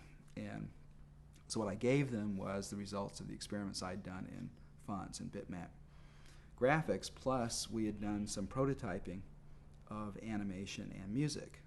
So that to do all of these things, it had to be so fast. And what happened there was a combination of my interest in a very small machine, in Butler Lamson's interest in a $500 PDP-10 someday, and Chuck Thacker wanted to build a machine 10 times as fast as a Data General Nova. And Chuck was the hardware genius, so he got to decide what it was in the end, and he went off and in 3.5 months with 2 technicians completely built the first machine that had the bitmap display. And he built it not as small as I wanted it, but 10 times faster than I had planned, and it was a larger capacity machine. So it was simultaneously both the first thing that was like a Mac and the first workstation. And this was the Alto. An absolute triumph, yeah, this was the Alto. Just before we discuss that, what was the bitmap display? Why was that so? Well, that was fairly controversial, because the problem is that bits were expensive back then.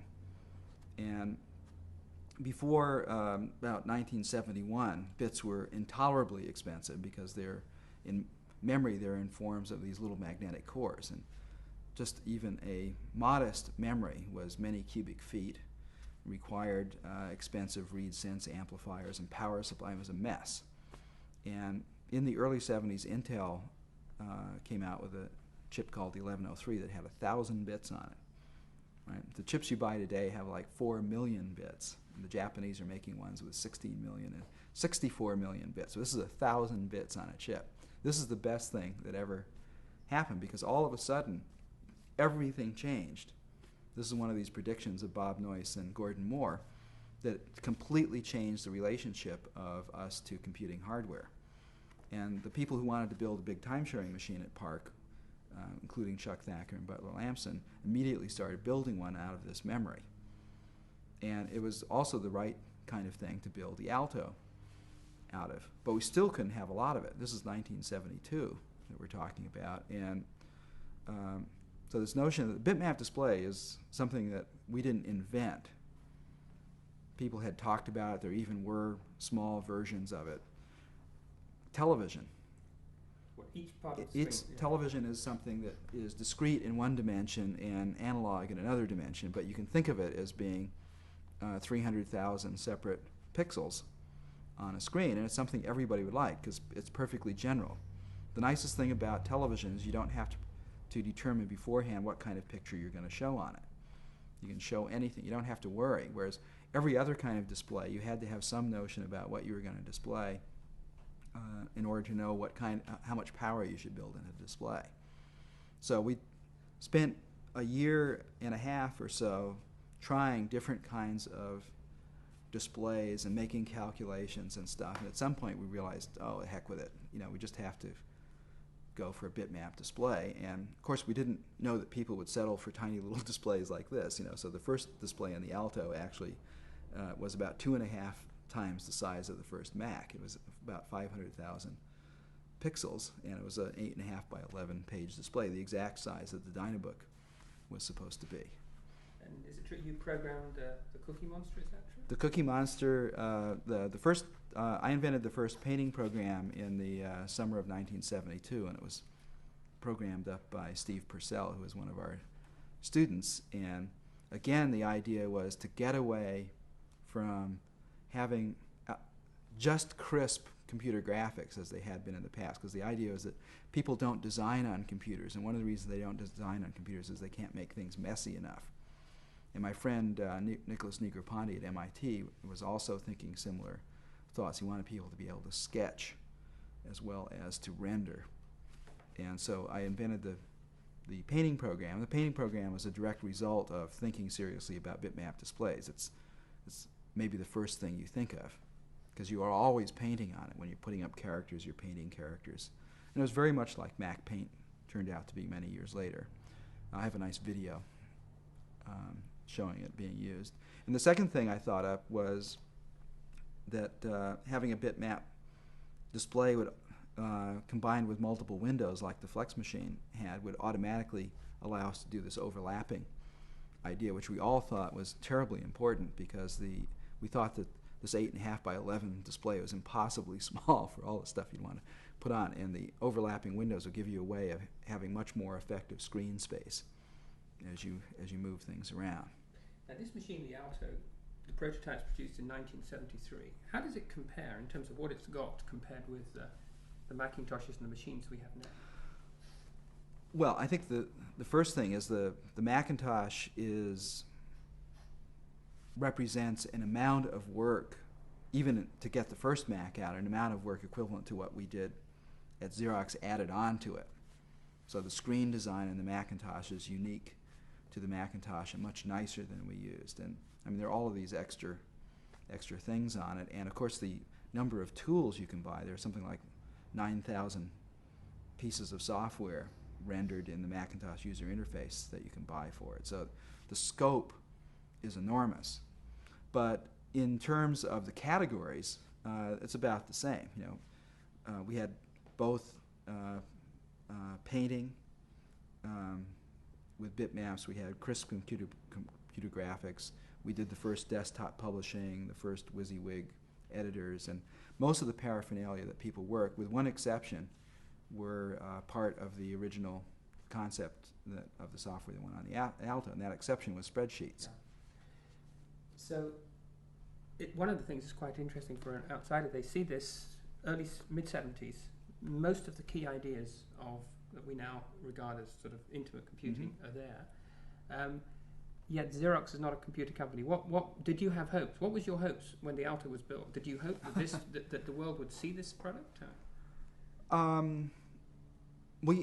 I for one oscillated between, because I thought of the Alto as just an intermediate stage. I wanted the Dynabook, and I thought of that user interface as a stopgap measure for the real thing, which is, see, I was basically interested not in the access literacy part, which the user interface represents, but in... All right, sorry, we'll just cut a second. We'll just get this. We'll just pick up on that question.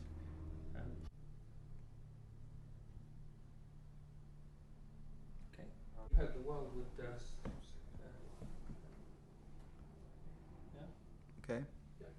Did you hope the world would get to see this? Because this was now no longer a general research Well, program. one of the things that we realized early in the game with Xerox and its executives that we're going to have to do a lot of demonstrations, because we originally started out trying to talk to them, and we wrote a bunch of papers called the Pendry papers that expressed sort of what we were trying to do, and those did not get received into any worthwhile corners of their minds. So we thought that we would have to do demonstrations. So we were set up to do demonstrations. We did lots of demonstrations. Also, we didn't want to be cut off from the research community that we come from, so we wanted to be able to give demos. And the experience with Xerox went from where the lab being fairly open to periods of paranoia where the lab was completely closed to visitors. And we used to say to Xerox, look, we're years ahead of everybody else. Lead time is everything in this business. And you just carry through on the stuff. Don't worry, you can show everybody in the world this stuff. It doesn't matter, they won't be able to build it in time. It's still true. I mean, if you look at the Macintosh, which came out years later, look how long it's taken IBM to not quite get there yet. They're still pushing that idea, and Windows 3.0 has just come out. This stuff takes years to do. If you have a few years lead time on anybody and your people are capable, you can sustain it. So Xerox could have had it all, and there might not be an Apple. Well, I don't know about that because it's really hard to predict that kind of future. I was amazed at the number of people, for instance, who bought IBM PCs, considering how useless I thought they were. And the interest of everybody in switching over to the overlapping window interface with icons and mouse, I think, shows that what people bought millions of is not what they want. They want what we wanted early in the 70s. But I think predicting what people will do under conditions of expediency is impossible. But in those days, right, there were just a few Altos. You couldn't buy them, right? There weren't that many, and Xerox didn't seem to have any immediate plans to sell them. Well, we actually set up a production line for the things because as I say, I needed quite a few, and they started getting popular, and so we set up a production line, and I believe that upwards of 2,000 of them were built in the decade of the 70s. Certainly by 1975 or 76, almost everybody at PARC, including the secretaries, had Altos, and they were connected together by Ethernets, and there were page-a-second laser printers nearby that you could go to. So it was a very similar model to the offices that you see today. There were enough when Xerox made its fateful turn down in 1976. There were at least 500 machines operating the way machines do in the 1980s. So they were not turning down a paper idea or a single prototype. They were turning down something that had been functioning for 3 years. And this was turning down an idea to sell a computer with a word processor as opposed to a... Well, the story is complicated. It has to do with a bunch of things. I think the simplest way of characterizing what happened is that just as when IBM in the 50s turned down their chance at the Xerox machine because they ultimately thought they were in the computer business rather than the communications business, Xerox, when push came to shove, thought they were a copier company. So the problem with railroads, right, is they tried to make faster locomotives rather than investing in the airlines. And so there was that problem. There was a problem of slight more cost in doing the Alto versus a word processor that they wanted to do. All these things contributed. I think one of the main problems is that the executive who made the final decision had no way of personally evaluating what he was being told from different sides. So it was complicated. I mean, the best they could have. 1976, when they had to make the decision, you figure under best conditions it would take a couple of years to get a machine out. They would have had to charge around $20,000 or so for it, which is not bad that early because that's what word processors were selling for. But it was right on the edge. And by the time the Star came out, which was too little, too late, it was I guess a $20,000 machine that should have been sold for around $10,000. The Lisa had some of the same problem. It was a $10,000 machine that should have sold for a couple of thousand. All right, if you can recollect where we were yesterday, we were talking about Xerox PARC. Do you look back on it as a sort of a golden age in computing, that so many people were gathered for a period together? Well, I don't know, I sort of feel it would be a little bit presumptuous to declare it a golden age in computing. It was certainly a golden age for me. I think the 5 years between 71 and 76 were the most fun I've ever had doing research. And I think that there have been 5 or 6 critical places in computing over the last 40 years that have affected the way people think about things, and PARC was one of them. Now, you weren't the run-of-the-mill Xerox executives, and Stuart Brand wrote an interesting article about you, didn't he? Oh yes. Well, that was a hilarious little side excursion. Stuart Brand was the person who put the whole Earth catalog together, and he got interested in computer people because he lived right across the street from Engelbart's work at SRI, and so he decided he would do a piece about the culture. And one of the places that was just starting up then in 1971 and 72 was Xerox PARC.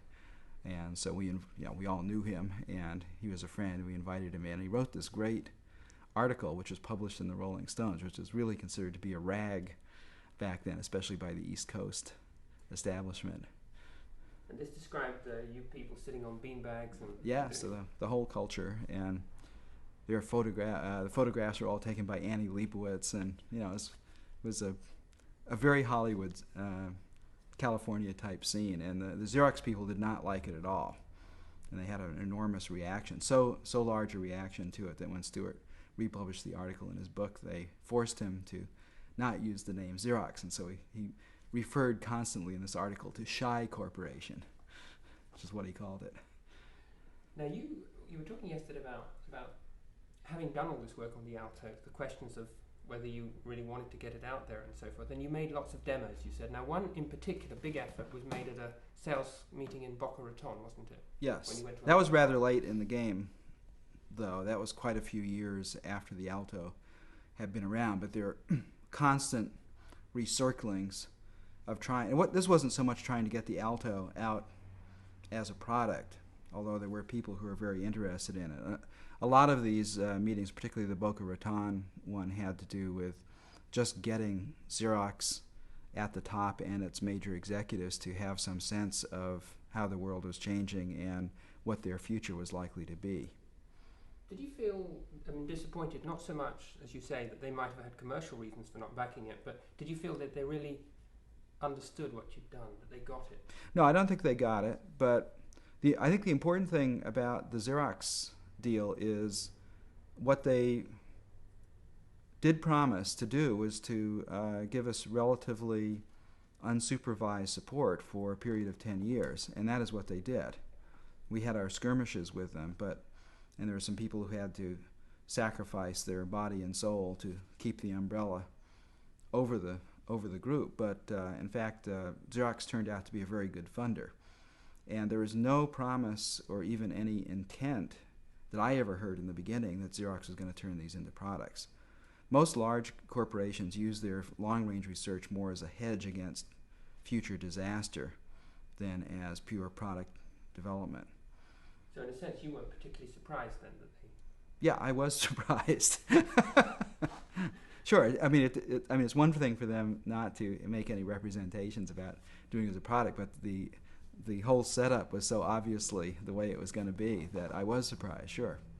I was amazed. Now, while this had been going on, Ted Hoffman done the work on the microchip and so forth, Yeah. and hobbyist machines started to appear. What Right. did you guys make of the hobbyist machine? Well, there was something that with first as a 4-bit wide chip and then an 8-bit chip and so forth, and they were sort of inevitable that they would appear. For me, I was surprised that so many people were interested in them. I realized that an enormous number of people felt disenfranchised from computers completely, and these were a way of getting in. I can touch the new technology and so forth, but the kinds of software you could run on them was really limited. And so there are various opinions at PARC. Larry Tesler was much more interested in the 8-bit machines than I was, as an example. My feeling was that you had to have at least a 16-bit machine that went so and so fast in order to do all of this stuff. And in fact, that's exactly the way it worked out. The Macintosh was a 16-bit machine that went thus and so fast, and you had to go that fast in order to do all the things that we were doing at PARC. And so from my standpoint, I would have just been just as happy if no machines had been built up until 1984 or so. Just from the standpoint of, you think of all of the unfortunate standards that were set, like MS-DOS and so forth, that are holding back the world even today. I think it would have been, but you never know. Yeah, but on the other hand, as you say, they released this this pent-up sort of mass of disenfranchised people. I mean, that was what was surprising, even though, as you said, they were toys Yes. in one sense. Yeah, and I think that depending on how you look at it, certainly one great thing was done on an 8-bit micro, and that was VisiCalc. That was one of the best things that's ever been done on a personal computer as an idea. The reaction to that at PARC was both admiration and shock. We couldn't believe that we hadn't seen it. That's how arrogant we were. But I think that aside from that, almost everything else done on the 8-bit micros is sort of a reversion back to the early 60s when machines are very weak. Most of the 8-bit micros had either no operating system or terrible operating systems. It's not clear which is worse. And many of those operating systems are still hanging around today. And what you saw happen after this work was done at PARC, we saw in the next years ahead, this was going to be exported from a company like Xerox, that wasn't really a computer company, into one of these new fledgling popular hobbyist companies, and that was a remarkable transition, wasn't it? Yeah, I actually thought that Xerox was the right place to launch from, since it wasn't in the computer business. It really didn't have any history to give up there, whereas I think it was more remarkable for a company that was deeply wedded to a certain kind of 8-bit computing like Apple was, to be willing to throw it all out and start in a completely new way. But that is very much one of Steve Jobs' biggest strengths. Do you have any recollections of the events leading up to Jobs' visit? Were you involved at all with No. I was at the famous demo that Larry Tesler gave Steve Jobs and some of the other people from Apple. But what had you heard? Had you heard that Xerox was interested in buying a stake in Apple? Was that known? No, Xerox had a stake in Apple by then. There's a company called Xerox Development Corporation, and they had stakes in various companies. I forget how much it was, 10 or 20% or something like that. But I don't think, and of course we thought at PARC we thought the Apple was the better of the 8-bit micros that were around and so forth. But it was not unusual to have, we gave many demos, so it's not unusual to have somebody like Steve Jobs and other people come over. Do you remember talking to Jobs that day? Do you have any recollection? Sure. And did he get it? We got it right away. I mean, there are two kinds of demos. There are one where you're struggling to get the person to see what's going on. We found for many people we had to put they weren't used to looking at a computer screen, so we had to put our finger on the screen and get them to watch our finger and then see if they could focus in another quarter of an inch and stuff. And then there are other people who tell you what is going to happen next. I mean, they're so on top of the demo that they know, and now you're going to show me, yes, here it is. Those are great demos. I had the great pleasure of showing Smalltalk to Kristen Nygaard, who is the inventor of Simula, which is one of the major influences on Smalltalk, and it was that kind of demo. He just knew everything I was going to show him. It was stuff that he had been dreaming about for years, and and here it was, and we've been friends ever since. Now, what do you think Steve Jobs' great achievement is then? I mean, because he took this, he got it, and he took it back. Well, I think what he took back was an idea that things could be done a different way. And particularly Steve, who is such a visual person, very sensitive to how things look and appear and stuff. And the whole notion of the graphics interface was something that really captured his imagination. But and eventually some people from PARC went over to Apple. Larry Tesler was one of them. But what happened there was that they pretty much took what we had done as a departure point and did a completely new design. And I remember I didn't see any of it until the Lisa came out in 1983, and when I saw it, I thought it was just the best thing I'd ever seen. It was just incredible. The Lisa was beautiful. 1 second, what's that? It's a dog. A little squeak. No, it's a bird. A bird? Pause for a second.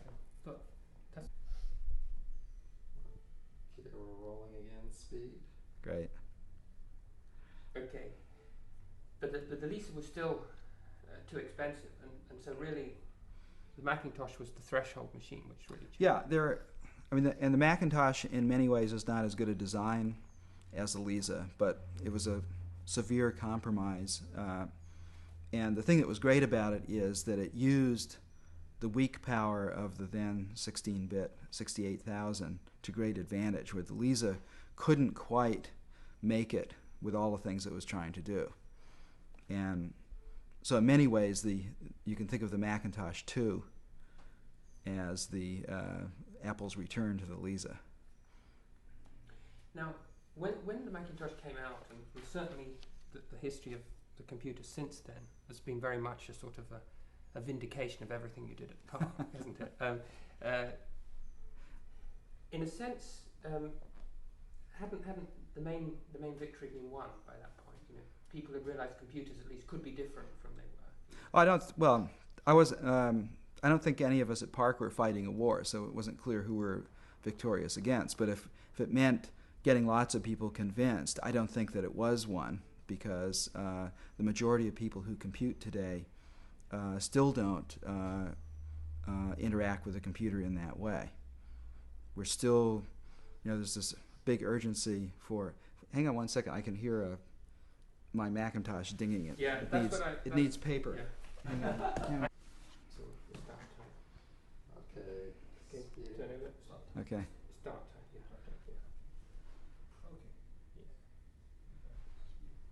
Yeah. Yeah. So. We can hear that.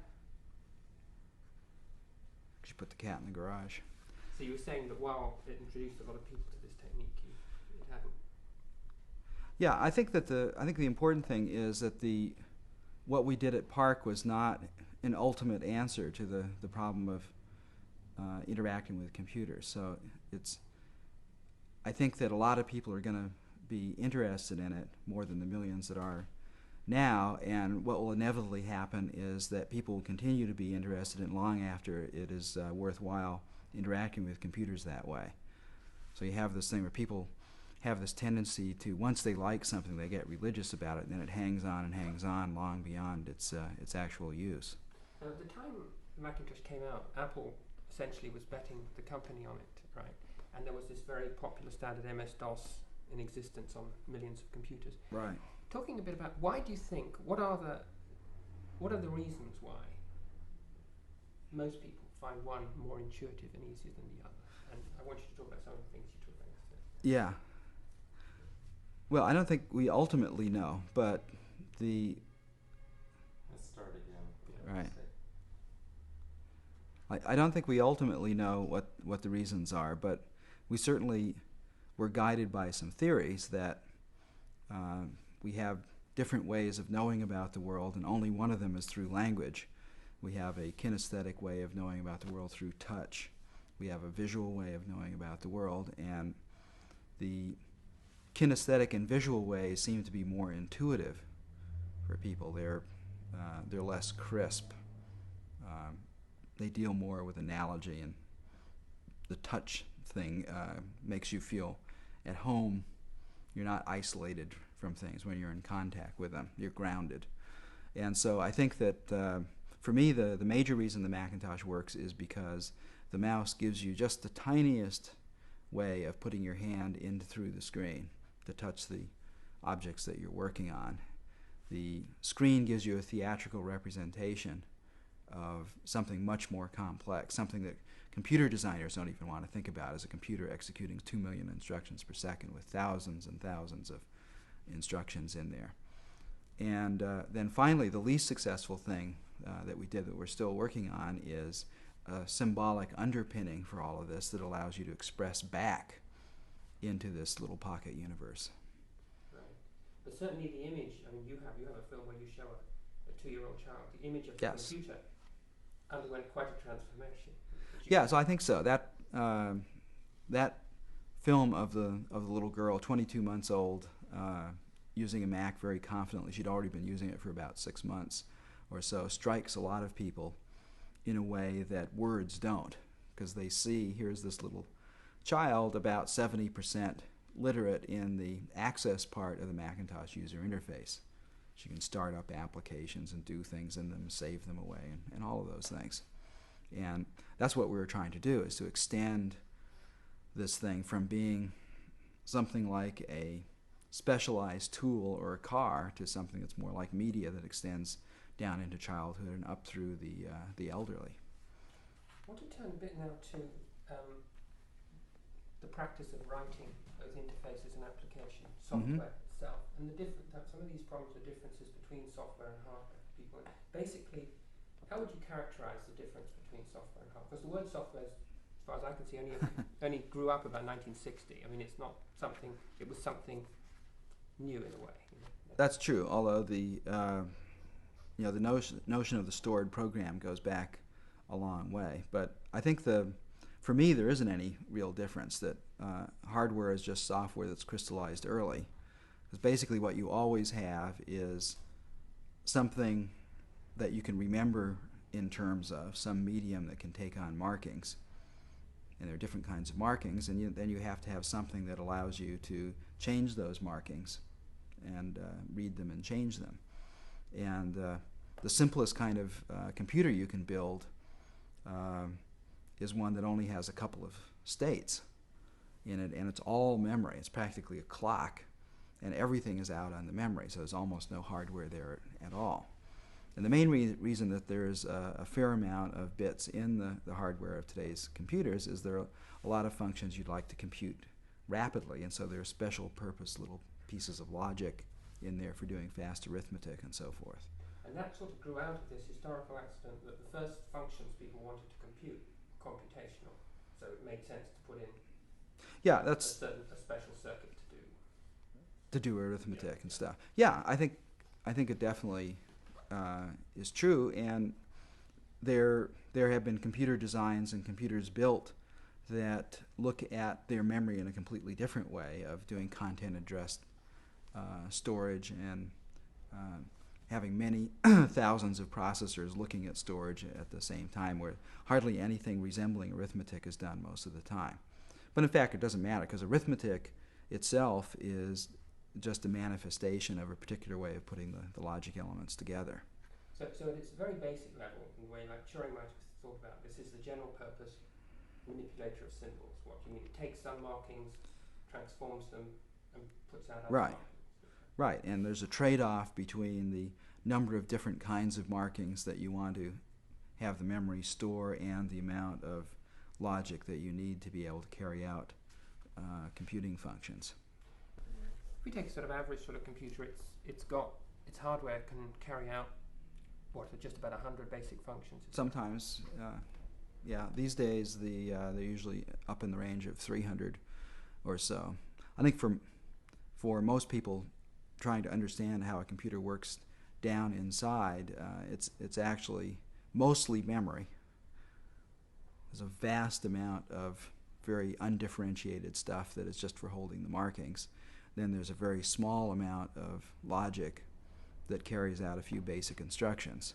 And you can think of all of the rest of the hundreds of instructions as things that the basic instructions could carry out but have been encoded specially for speed.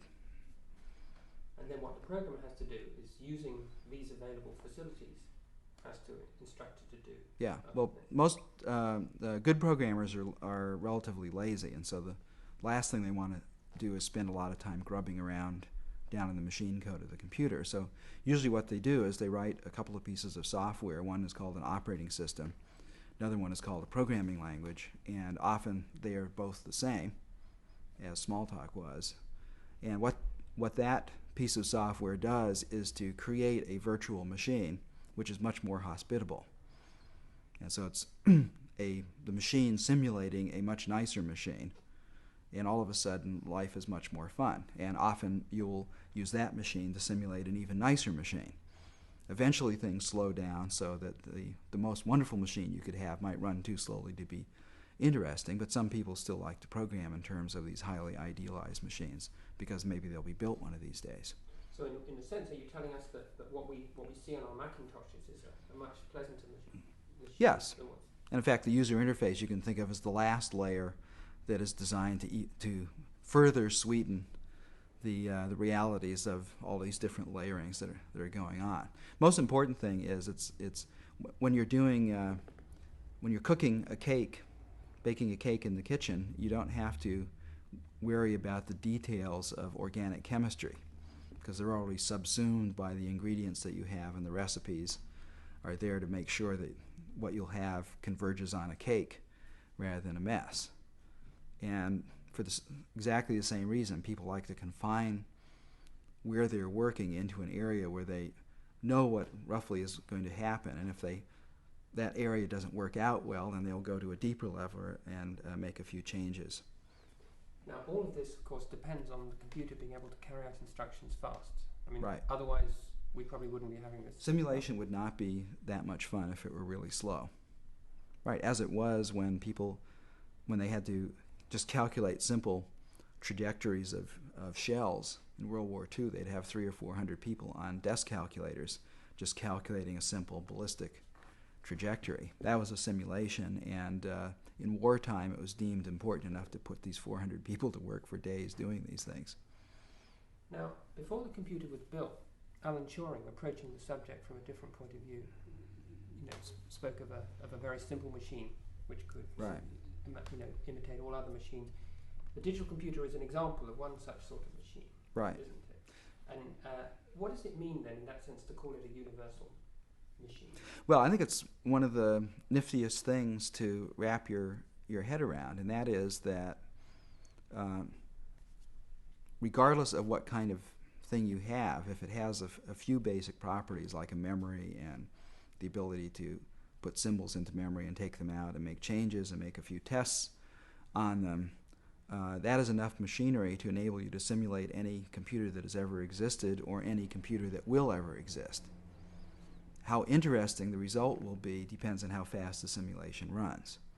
But in fact, people sometimes think that a little machine on a desk or even a sharp wizard calculator is a different kind of thing than a big Cray computer. But in fact, they are the same kind of thing. You could calculate one of the greatest pieces of 3D graphics on a sharp wizard, given enough centuries to do it, and enough external memory to put parts of the calculation.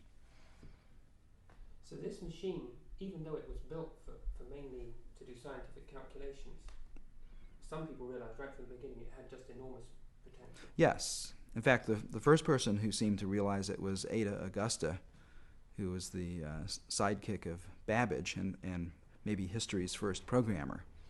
And she wrote in one of her papers that she said the analytical engine weaves algebraic patterns just as the Jacquard loom weaves patterns in silk. And she understood that the generality of representation was the same kind as you can represent in books, which is namely the kinds of things that we can talk about. It wasn't restricted to just numeric calculations, but it extended into the realm of general symbolization of models. And this amazing capacity has a very seductive quality about it. And it is to us. Yeah. And right. I'm thinking of, say, in the late 50s at MIT, some of the early hackers, once people who realized the potential that they could make this machine do this, that, and the other, or Ivan Sutherland, or whatever you mentioned. Yes. It was like a... Yeah, I think two things happened. The Turing thing was there, and most of the early computer people either were mathematicians or had a lot of math in their background. And there are other formulations like that of Turing. Gödel's theorem also was a way of building a universal machine, and there's a thing called post-production systems, which is a similar. They're all studying mathematical problems, but they translated well to computer machinery, and most computer people were aware of them. Then the second thing that had to happen was that there had to be some way of believing that the computer could get big enough and fast enough so that anything that Turing said made any practical sense. So you have to have both of those things. And what's happened is that very early on, even in the 60s, but especially in the 70s, people regularly would build very simple computers and then use those simple computers that ran very quickly to simulate the kind of hardware they really wanted. That's what we did at Xerox PARC.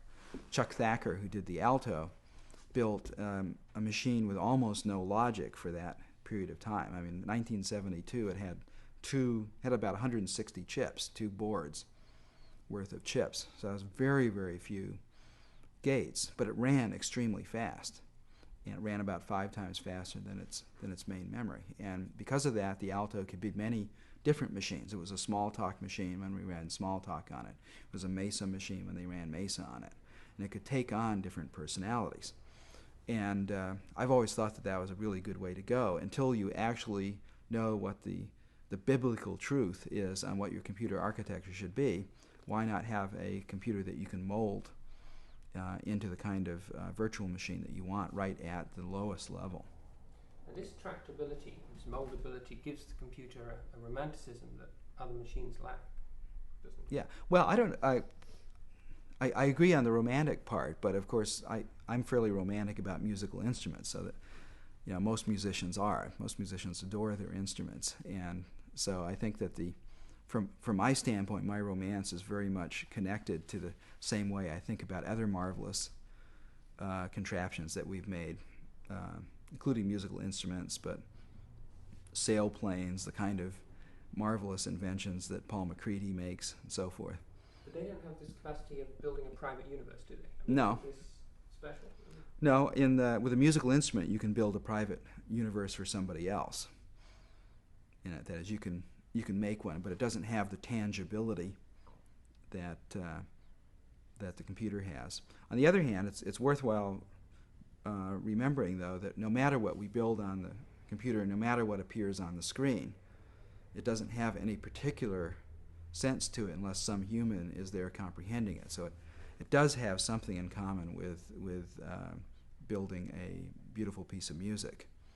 That there has to ultimately there's a listener. Might be just the composer, but what comes out has to in some way come back into the human sensorium and be understood.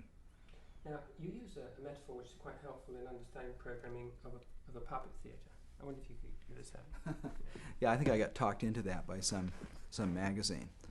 One of the traditional ways of programming on a computer is to think of the memory part of it as being inert, like ingredients in a kitchen, and to think of the programs that you write as being like the recipes. And then the central processor is kind of like the cook who's looking at the recipe book and then goes over and stirs the ingredients, and if you're lucky you wind up with something good to eat. And another way of thinking about that is that's like a puppet theater, because the puppets are all inert and there are puppet masters going around. In the computer, it's a very energetic puppet master, because there's one generally goes around and twitching all of the strings of all of the puppets fast enough so that it seems like something real is going on. But another way of looking at programming is to say, well, why not let the puppets pull their own strings? So we'll let each puppet have, in effect, its own little computer within this larger computer, and we'll let them be much more self-contained. There won't be puppet masters from the outside, and that's called object-oriented programming. And the benefits of it are simplicity and ease of writing the programs. So in procedural program, if I want to tell my puppet master what to do, I have to list everything absolutely in the right order. And in object-oriented, I build my objects, give them behavior, and let them... Yeah, well, I think there's a continuum from totally lockstep proceduralism to trying to deal with multiple processes, to having objects which have many of their processes inside of them and act much less sequential and so forth, to what's coming in the future, which is we sometimes call agent-oriented programming or modular control programming, or hasn't got a good name yet, but of something where the elements are much more like biological cells, that they're quite self-contained. They may spend 90% of their energies just maintaining their own equilibrium, and maybe only 10% of them contributes to the larger system as a whole. And these are presumably even higher levels of virtual machines that we're... Yes, that's a very good way of thinking about them. Now, just to get one point clear, every time we go further up to a high level of virtuality that suits us, it generally means the computer has to work even harder, does it? Yeah, well, I don't think it's the computer is only working at one level. Yeah, any given computer, it's always executing 2 million instructions per second. So you can't make it work harder.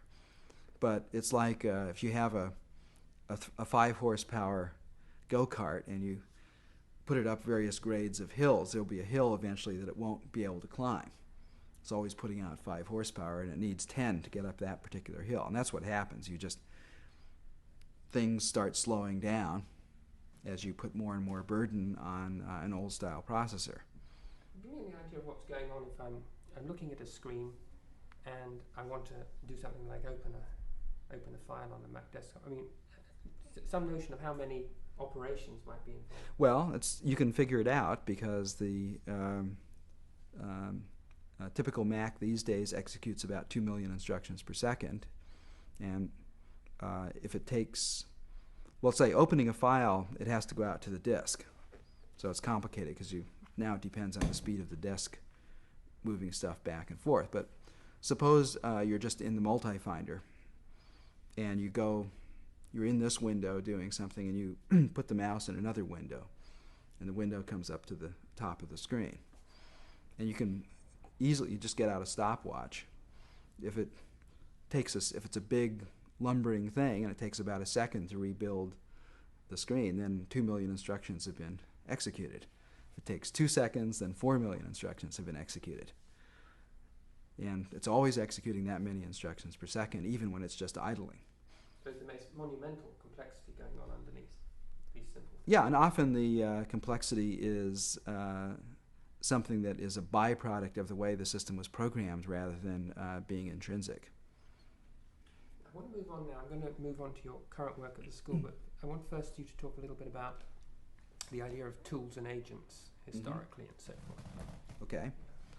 Well, the way I think about tools and agents is need some sort of perspective to think about them, and I think about them in terms of the way we've extended ourselves over the last several 100,000 years. And when you say extension to somebody, they almost always come back and say tools.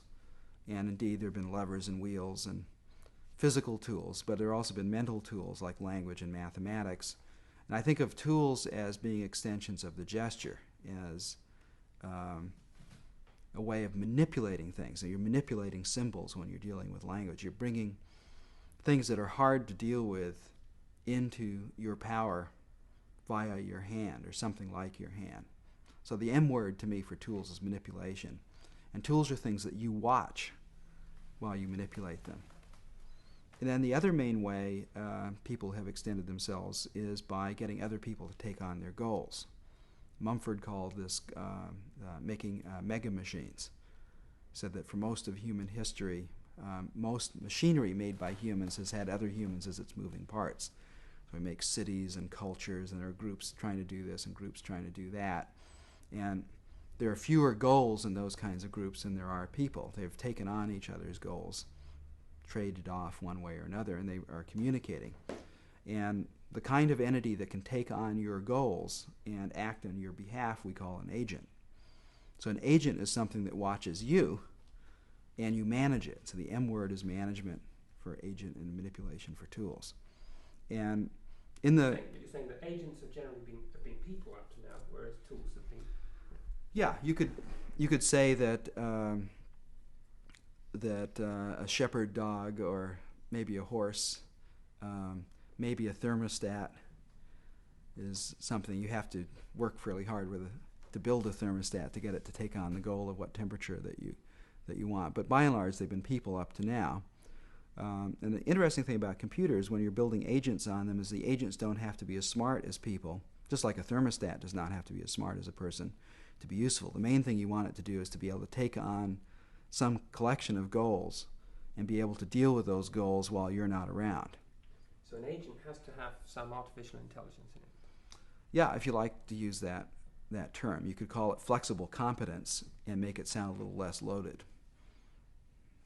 So how would this work? So you feel that the computers of the next 10, 20 years, in addition to having the sort of rich interfaces they have, will have personal agents? Yeah. I mean, one of the ways I think about looking ahead into the future is to try and find analogies that might actually make some sense, and also to look for driving forces. So one of the driving forces for the Park type user interface came out just from there being inexpensive integrated circuits around. Start getting a proliferation of computers that are inexpensive enough for people to buy, and all of a sudden the kinds of people who might want to use computers changes completely, and so all of a sudden you need a much easier to use user interface. There's a driving force now to do something, because it isn't just graduate students anymore.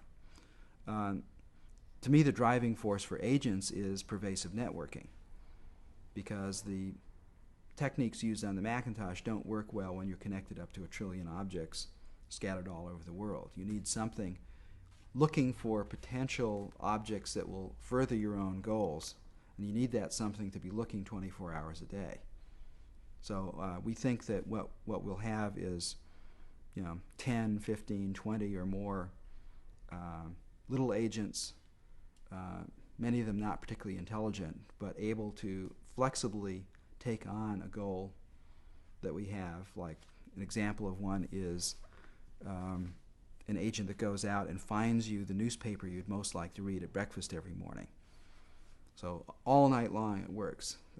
It can touch dozens of different news sources, the Associated Press, New York Times, and so forth, looking for things that are relevant to you. It can go to other sources for getting photographs and so forth. It can do the news gathering with a particular interest in the kinds of things that that you have been involved in. A headline could say new fighting in Afghanistan, or it might say your 3 o'clock meeting was canceled today, because news now could involve your own electronic mail. A sidebar might say your children slept well last night. And this is an interesting example of an agent, because it's one that was built about 10 years ago. It did not require a large amount of intelligence in order to work. Its major strength was its ability to work 24 hours a day while you weren't there, and with a limited ability of doing matching against what you said you wanted and what it thought you wanted. It could do a great deal of useful work for you. Yeah. So if we think of, there have been a number of revolutions in the history of computers so far, but we're thinking now, most people think of the computer as a standalone desktop object, right? Where do you see, tying this in with your Dynabook concept, what you've been saying about networking and agents, where do you see the next sort of thing taking? Yeah, well, I think the way I think about that is these three very different ways of relating the human to the computer. One is this institutional way of the time-sharing mainframe. One is the desktop way where you control all the stuff, and then the third way is the intimate way, which is the Dynabook way, which is continuously connected into the worldwide informational network. So it's part. Exactly? Yeah. Well, a Dynabook is sort of a figment of imagination. It was a holy grail that got us going. It was a cardboard model that allowed us to avoid having meetings about what we were trying to do. It was a lot of different things, but it was basically a service concept, not a box concept. So there are actually three physical renderings of the Dynabook we thought about. One was the notebook. One was something that went in your pocket that had a head-mounted display in glasses, as I had worked with Ivan Sutherland's head-mounted display in the 60s. And then one was Nicholas Negroponte's idea of the sensitive wristwatch, that in the 20 years future or so, when there's a network wherever there's an electric plug in the wall, then your user interface will follow you from room to room as you go. That everything has become pervasive. You don't need to carry a big computer or even a tiny computer around with you. So the whole idea behind the Dynabook was the kinds of service and your relationship to it, which should be intimate, casual, mundane. You should be able to aspire to the heights on it, just as you can when you learn English. You can aspire to the heights of Shakespeare but you're not forced to do what Shakespeare did every time you use the language. So it's this idea of having a nice connected ramp without lots of bumps and so forth in it. You know, as Seymour Papert likes to say, low threshold, no ceiling. Yeah.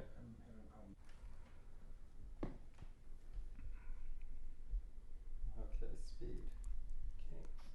Now, given you have that concept of the future, your current work at the moment at the Open School here in Los Angeles with children who may inherit such a model of the computer, what is the objective of this work at the moment? Well, there are several. One is that Apple traditionally has been a company very interested in the educational process and helping children in schools. And so we do a lot of things in this school that have to do with thinking about how schooling might be in the future. Then specifically, one of the things that we do is a project that's been going on for about 4 years now to try and help find ways that will allow children to be able to write in the computer as fluently as they can now read using the Macintosh user interface. And what we do, since artificial intelligence is coming along, we're trying to find ways to both understand artificial intelligence and understand how to program it by putting together a set of tools that allow children to do the kind of artificial intelligence programming normally only done by adults. Now, this is done through a rather ambitious simulation, isn't it? Yeah, well, we're trying to, when you think of adults try and simulate humans and so forth. Humans are pretty tough. Nobody's done a simulation yet. I've always felt it would be a good idea to work our way up through the food chain and start off with fairly simple animals, see how they interact with the world. That's something that children are interested in. And so quite a few years ago, we got the idea that it would be really great if we could give children an environment where they could create ecologies to study animals and plants and then build those models into the computer and see if those models reflected what they thought they understood from the real world. So there's a constant comparison between the real world and the computer model. The school has torn up part of its playground to make a life lab, which has both animals and plants in it. The classrooms have animal cages and aquariums and so forth. And so there's a lot of real animals to study. And then we also have Macintoshes with a new system we've designed called Playground that tries to bring some of the techniques of artificial intelligence programming to 8, 9, and 10-year-olds right now. Are you trying to achieve literacy, computer literacy in children? I mean, are you thinking about that? Well, yeah, I've never, in one sense, I think so, in the sense that I've always wanted to close the loop, at least, with something that was like reading and something that was like writing. And right now, the something that's like reading is using the Macintosh user interface language to deal with 9 or 10,000 applications that are out there. That seems to work reasonably successfully right now. And the equivalent of writing should be something that allows children to aspire to the same kinds of things that are built on the Mac. Now, they may not sit down and do Aldus PageMaker or something like that, because that's something like a large play or something. But they should be able to see a continuity between what they're doing and these tools that adults make for them. We want to do something like what Dewey was talking about in the last century, which is he pointed out that in most of the ages of mankind, the games that children played were serious simulations of what the adults did. So the African child practicing with a spear, or the Eskimo child learning how to kill birds because he's eventually going to have to go and kill seals for food, is doing something that is content rich relative to the adult world. But the 20th century child dressed up in a nurse's suit and playing nursey with her doll has been cut off from the content part of that adult activity. Only the form is left. And so the kids are very disenfranchised from most things that are happening to adults. And one of the things that was noticed right away with computers is that when you put a child on a computer, they know they're doing the real thing. That this is, they can see instinctively the continuity between it and the other things that are going, actually much better than adults do. The computer, many people claim, is going to have a big role in saving American education and so forth. And this is a worrying thing, because you said yesterday that the computer was a meta medium, so it can be what we choose it to be. Right. So how would you like? Yeah, well, I mean, the story I always tell is, imagine the parents were afraid that their children wouldn't make it in life unless they were musicians, and the state legislature said, well, okay, we'll put a piano in every classroom, but we don't have enough money to hire musicians, so we'll give the existing teachers 2-week refresher courses, and music doesn't get into the classroom. And I think we have a very similar problem when we want to think of the technology as being the magic ointment. Musicians will tell you the music is in the piano. If it were, we'd have to let it vote. So at best what we have is an amplifier, and often these things that could be amplifiers will turn people away. Pianos often turn people away from music rather than turn them towards it. So I think the most important thing is to have, for people who want healthy schools, is to have parental involvement, because down deep it's the value system that the children pick up about what's important in life, that they mainly get from their parents, that is going to condition what they do with their time. It's hard to learn things in school. There are lots of things going on. School, to me, is basically about a resource for finding out that various things existed that you didn't think existed. But as far as learning them, most of the learning, I think, is done outside of school. And what the child decides to do outside of school with his time is going to depend on the value system. Once you have that going really well, then it is fairly easy to use all kinds of technology, because then it will simply amplify out from this interest in getting stuff happening in here.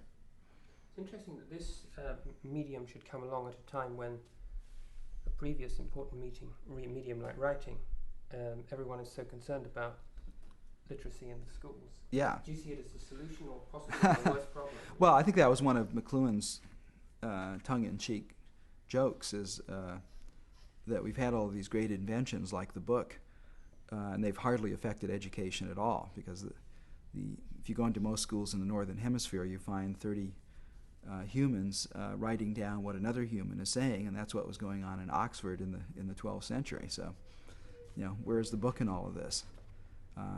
So I think that the kinds of social whirlpools that exist when you get different kinds of humans together, like teachers and children, are going to have a lot to do whether technology gets used at all. I think the most important aspects have to do with areas of control and other kinds of things which are theoretically outside the domain of education, but a lot of school is about controlling the kids. Now, if we're looking into this future, some of the things that might be important, can we count on the hardware continuing to improve for another decade? Yeah, we can definitely count on the hardware continuing to improve for another decade, and probably more. But I mean, just this is just extrapolation. The current kinds of hardware that we know how to build has a very stable outlook for the next 10 years. What about key ingredients from software, from artificial intelligence? Do you think projects like the Psych project are going to be likely? Well, Psych project is one of my favorite projects, partly because it's done by one of the smartest guys in the U.S. in computer science, and partly because it's one of the hardest projects that anybody is trying to do right now. There are not a lot of researchers working on what I would call really frontier, difficult projects, but this is one of them. And his success will be and is about turning up new ideas for representing things. Whether the system is actually able to turn into what its design goals say it is, which is a model of human common sense, I don't think is nearly as important as the wake that it's throwing up. When you get a smart guy working on something really hard and a bunch of people being ingenious about it, you're always going to get good things. Why would it be important to incorporate common sense, representation of common sense in future computers? Yeah, that's a good question, because common sense is frequently wrong. Scientific discoveries of the last 300 years have been against common sense. But whatever common sense is, it's a kind of an underlying fabric for getting between things that we know in much higher detail. So one way of thinking of it is there are little things that we're expert in are like islands, and then there's this ocean that we can paddle around in from island to island. There's a way to get from one island to another. And the problem with most expert systems up to now is that they're an island completely surrounded by a cliff. If you go anywhere off what it's good at, it just drops you completely. There's no way of paddling to the next thing. And I think as I said yesterday, somebody, Picasso, I think, said, art is not the truth, art is a lie that tells the truth. And common sense is not the truth, but it's a lie that provides a continuous fabric to work around in that we can then delve deeper into. Another thing about common sense that's kind of interesting is that it might be possible to use the computer to enlarge what we think of as common sense by giving us sensory contact with things that we've never been able to have sensory contact with before, like things that are a million times smaller than us. Because common sense, I think, has a lot to do with the sensory domain and reasoning from things that are on our scale. Science, in a very literal sense, is nonsense because it's outside of the sensory domain. Almost everything that happens in science is very far, this common sense says this is solid. Should hit here. Common sense says this is solid, but science says it isn't. Common sense says the sun is going to come up tomorrow morning, and science says no, the earth is turning. And yet we still say the sun, what time is sunrise tomorrow? So I think the importance of psych using common sense has a lot to do with that regardless of whether we're scientists or not, we have this one way of knowing the world, rightly or wrongly, that is very comprehensive and gives us sort of a universal way of weakly getting from one topic to another. What's you've sort of known a lot of the people in artificial intelligence through your career. What do you think the sort of main legacy of artificial intelligence is? I mean, do you think it's been very well, I think, some of my favorite crazy people are AI people. AI in the 60s was once defined as all that stuff we don't know how to do yet. And to some extent, it's been a moving target. Things that were AI problems in the 50s and 60s are now taught as part of computer engineering courses. And but as far as the AI as something mimicking in a strong way human intelligence, we're very far away from it. And so it's a good goal. It gives you something to reach for. And I think for people in the field who have some biological motivation to their interest, it's a good goal because it has partly to do with understanding more how we do it, wonder if there are alternate ways to do it. Can you only do it the way we do it? At what level do we do it? Do we have to do it at the absolute neuronal level? Do we have to simulate every neuron in a human brain to get artificial intelligence, or is there a higher level that we can do it? And those are good questions to ask, because if you look at the way, for instance, biochemistry is done by nature, it is appallingly inefficient. Very low energy transfer, the absence of some watcher from the outside seeing, oh yeah, it'd be much simpler to do it this way. So, for instance, the way we do chemistry in a lab and the way nature does biochemistry is completely different. We do it much more efficiently. Nature does it much more ingeniously because of the way it's contrived. And you can learn a lot from looking at the comparison between the two. And so there's a lot of reason to expect that you don't have to go to the neuronal level to be able to do the kinds of things that we do. But nobody knows what level you actually have to go to. Right. Now, you mentioned just earlier that you worked with Ivan Sutherland on the head-up display. Mm-hmm.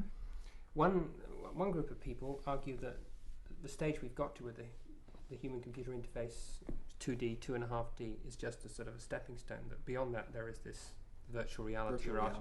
What's your view on that? Well, I think people, many people will enjoy virtual reality since many people don't enjoy the current reality. Television is a kind of a virtual reality, and I think things that go further in that direction will be very popular with a lot of people. I think the best thing about virtual reality is that you can deal with these things outside of the normal senses. You can take a trip down into a cell and see how incredibly agitated the thermal properties are down there. I think all the things that you only can read about now in terms of symbols, you can actually go there and get a much more kinesthetic and visual hit on doing those things. I think the use of it in fantasy will certainly happen, but if you look at what you actually have to do to get good dramatic situations in the theater, then it's going to be a while before something good can happen in a movie that's partly being generated by your presence. On the other hand, if you look at a typical Arnold Schwarzenegger shoot 'em up, then those will be easy to do, right? Because so I forget what is the name of that movie. I can't remember the name of that movie that he just. Total Recall. Total Recall. Somebody said if you like road accidents, you'll love this picture. And that kind of stuff, where you have 5 people you have to kill every 30 seconds or so, is very easy to set up in virtual reality. I'm sure that a large percentage of the population will enjoy it. Do a computer simulation that kids can understand from that one. Were you ready? Yeah. Okay, speak. Yeah, I mean, that's an interesting thing. I mean, clearly the fact that you can make real thought experiments, so you could, many of the classic sort of thought experiments of Einstein and Bohr, you could do, right? Yeah. And of course you have to be careful because simulations are lies in a sense, then there is nothing that says the simulation has to be like real life. I mean, there have been plenty of thought experiments that are wrong, and most of the great scientists have been good guessers. And so you can also set up simulations of situations that don't have anything to do with the physical world. Right. So you can delude yourself as well as help yourself along. And you think that may be one of the dangers we... No, I don't think that's a danger. I think that anytime people try and make models, try and look at their beliefs from different points of view rather than just one point of view, I think is good. If we look back, I know you've thought a lot about the problems of predicting what's going to happen. If we look back at the history of the computer, it seems that almost everybody's been quite seriously wrong at every stage, with very few exceptions. Yeah. What lessons can we learn, if any? Well, I think prediction, there are lots of different ways of doing prediction, but the worst one in the 20th century has been extrapolation. So just because something is X and 10% in some other direction of X gets you here and so forth doesn't mean a thing. It's like if a computer could do so-and-so, it would have to be the size of the Empire State Building. Well, that was when people's imaginations were limited by vacuum tubes. So the extrapolative way, I think, is out. But the reason the predictions that we made in the late 60s were so good, and the reason Bush's predictions in the 40s were so good, had to do with a completely different way of predicting, which had to do with thinking about things that amplify human endeavor. And the amount of horsepower available that is interested in making human endeavor be amplified is very, very large. So if you can hook into something like saying, if you can say, oh, the computer is a medium, then all of a sudden you start seeing what the powers of amplification are, and you also start getting ideas about what to do next. You look at, say, Freud's model of human mentality, which is a good one, but it's all about drives. That doesn't help you much in doing user interface. You look at Brunner's mental model, which is about different ways we have of knowing the world, and all of a sudden you get ideas. It's interesting, isn't it, that one of the arguments which said there'd never be many computers was the one that we'd never be able to find enough things for them to do. Yes. And that's another one of those things is again, it was looking at the kinds of things that computers are doing now, and as people used to say, that's right, you numbskull, but it's all the new things that they can do. It's not we can do payroll on the mainframe when the personal computer came along. It's all those things we can't do on the mainframe, like spreadsheets and desktop publishing and so forth. Well, you see the future of the computer as becoming totally unremarkable. Well, I would hope so.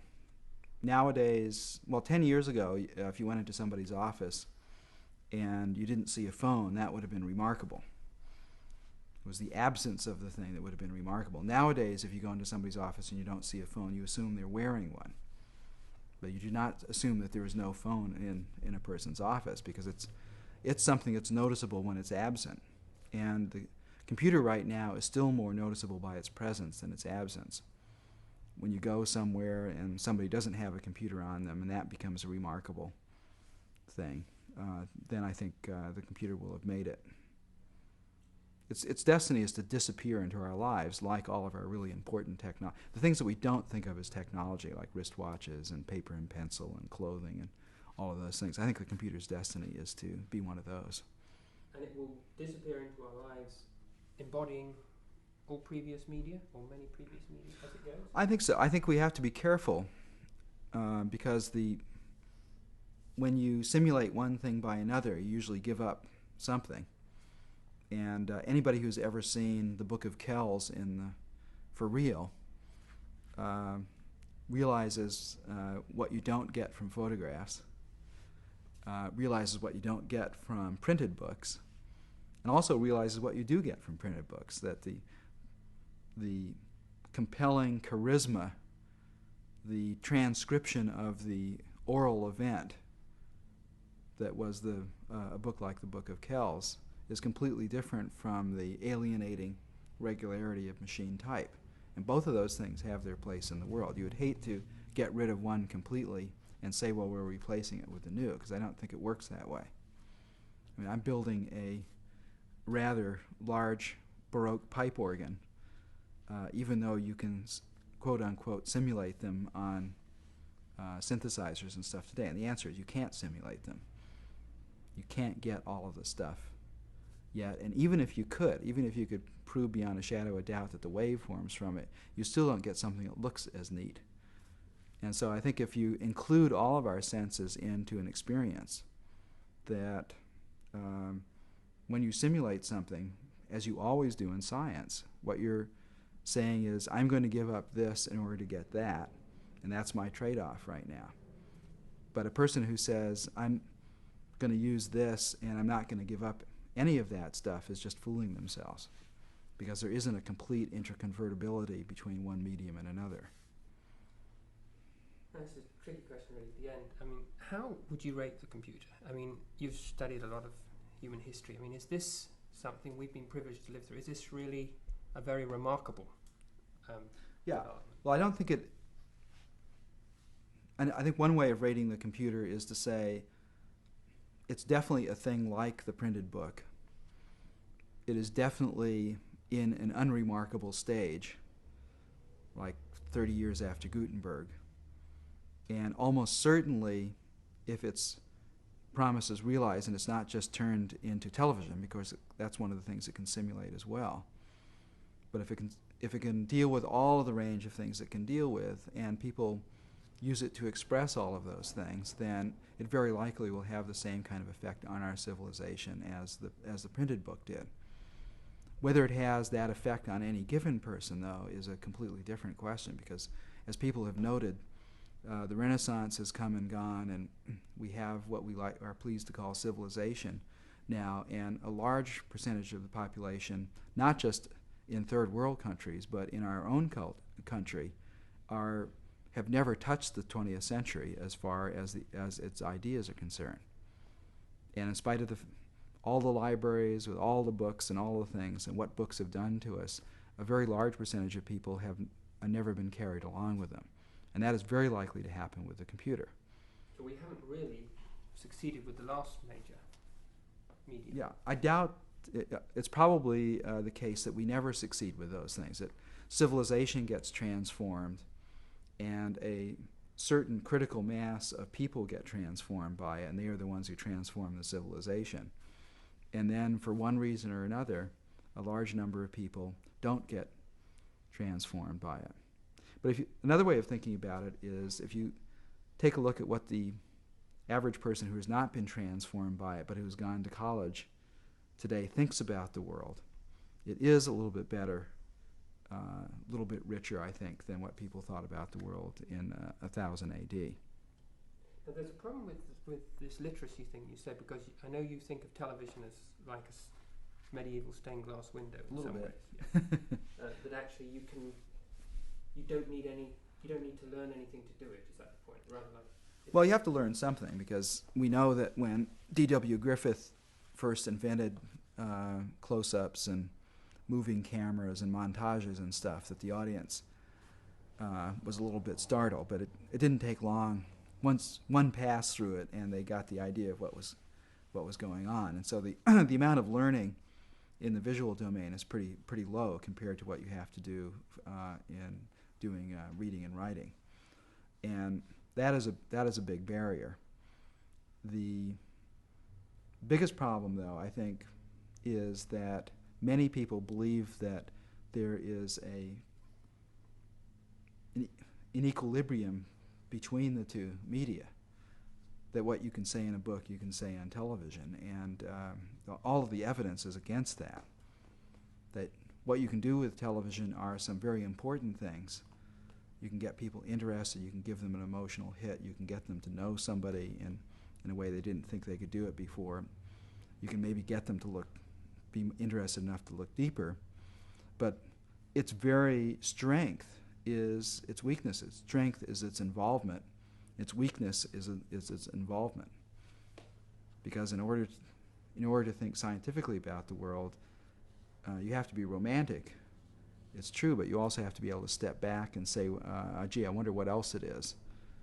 It looks this way, but I wonder what else it is. I wonder what else is going on. And I don't think television gets people to do that kind of connected thought away from the dominance of the senses. There's also a thing you write about called the amplitude problem. There's a thing that some media require more concentration than others, don't they? Mm-hmm. And written media do, right? And some forms of television and some forms of games and so forth don't. It's for this. I mean, the question is, will the computer disappear into the television or the other? Yeah, I'm not sure whether it requires more concentration, but it may very well be that, some people read well, and it's nothing for them to read a book a day. And other people, this is a big deal. I mean, it's a struggle, and what's likely is going on is that most people never learn to read very well. And so the amount of concentration they have to put into the mechanics is what defeats them with the amount of material that has to be read.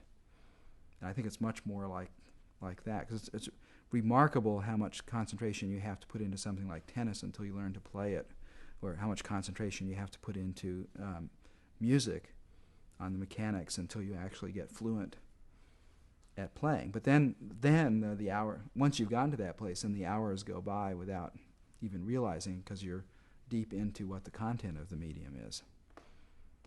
Last question is, what surprised you most about the history of computing? What surprised me most? Well, I think the thing that surprised me the most is how long it has taken to get ideas out of laboratories into the commercial world, of how many different kinds of inertia there are, both for good reason and for bad reason, but just the sheer amount of time where a decade after an idea is a very short period to see it emerging in the commercial world. That is certainly surprising to me, because most of the scientists who work on these things work on them because they were obvious. They're so obvious that they just want to make them. And to have them not be obvious, and to have them something that was revolutionarily obvious, to have it go through an evolutionary stage that may take 10 or 20 years is quite surprising. Do you think there's any way of cutting down that period? I don't see it right now, because I think it's I think it's a question of having people grow up being interested in multiple points of view rather than being disturbed when they're shown something outside of their single way of looking at the world. And our civilization is very prone towards single-minded ways of looking at the world. We come from a monotheistic religious background, which says there's a right and a wrong, and you're either for God or against God, and so forth. And these attitudes trickle over into our reactions to everything. If what we're doing now is right, then something that's different from it can't possibly be right. The Japanese seem to be a little more flexible in some of those scores. They have several religions existing side by side in Japan, and many of the people adhere to several of them at once. They don't see any big conflict. And I think any civilization that can treat ideas as interesting, as more interesting in an array than as treated singly, is going to make it into the future.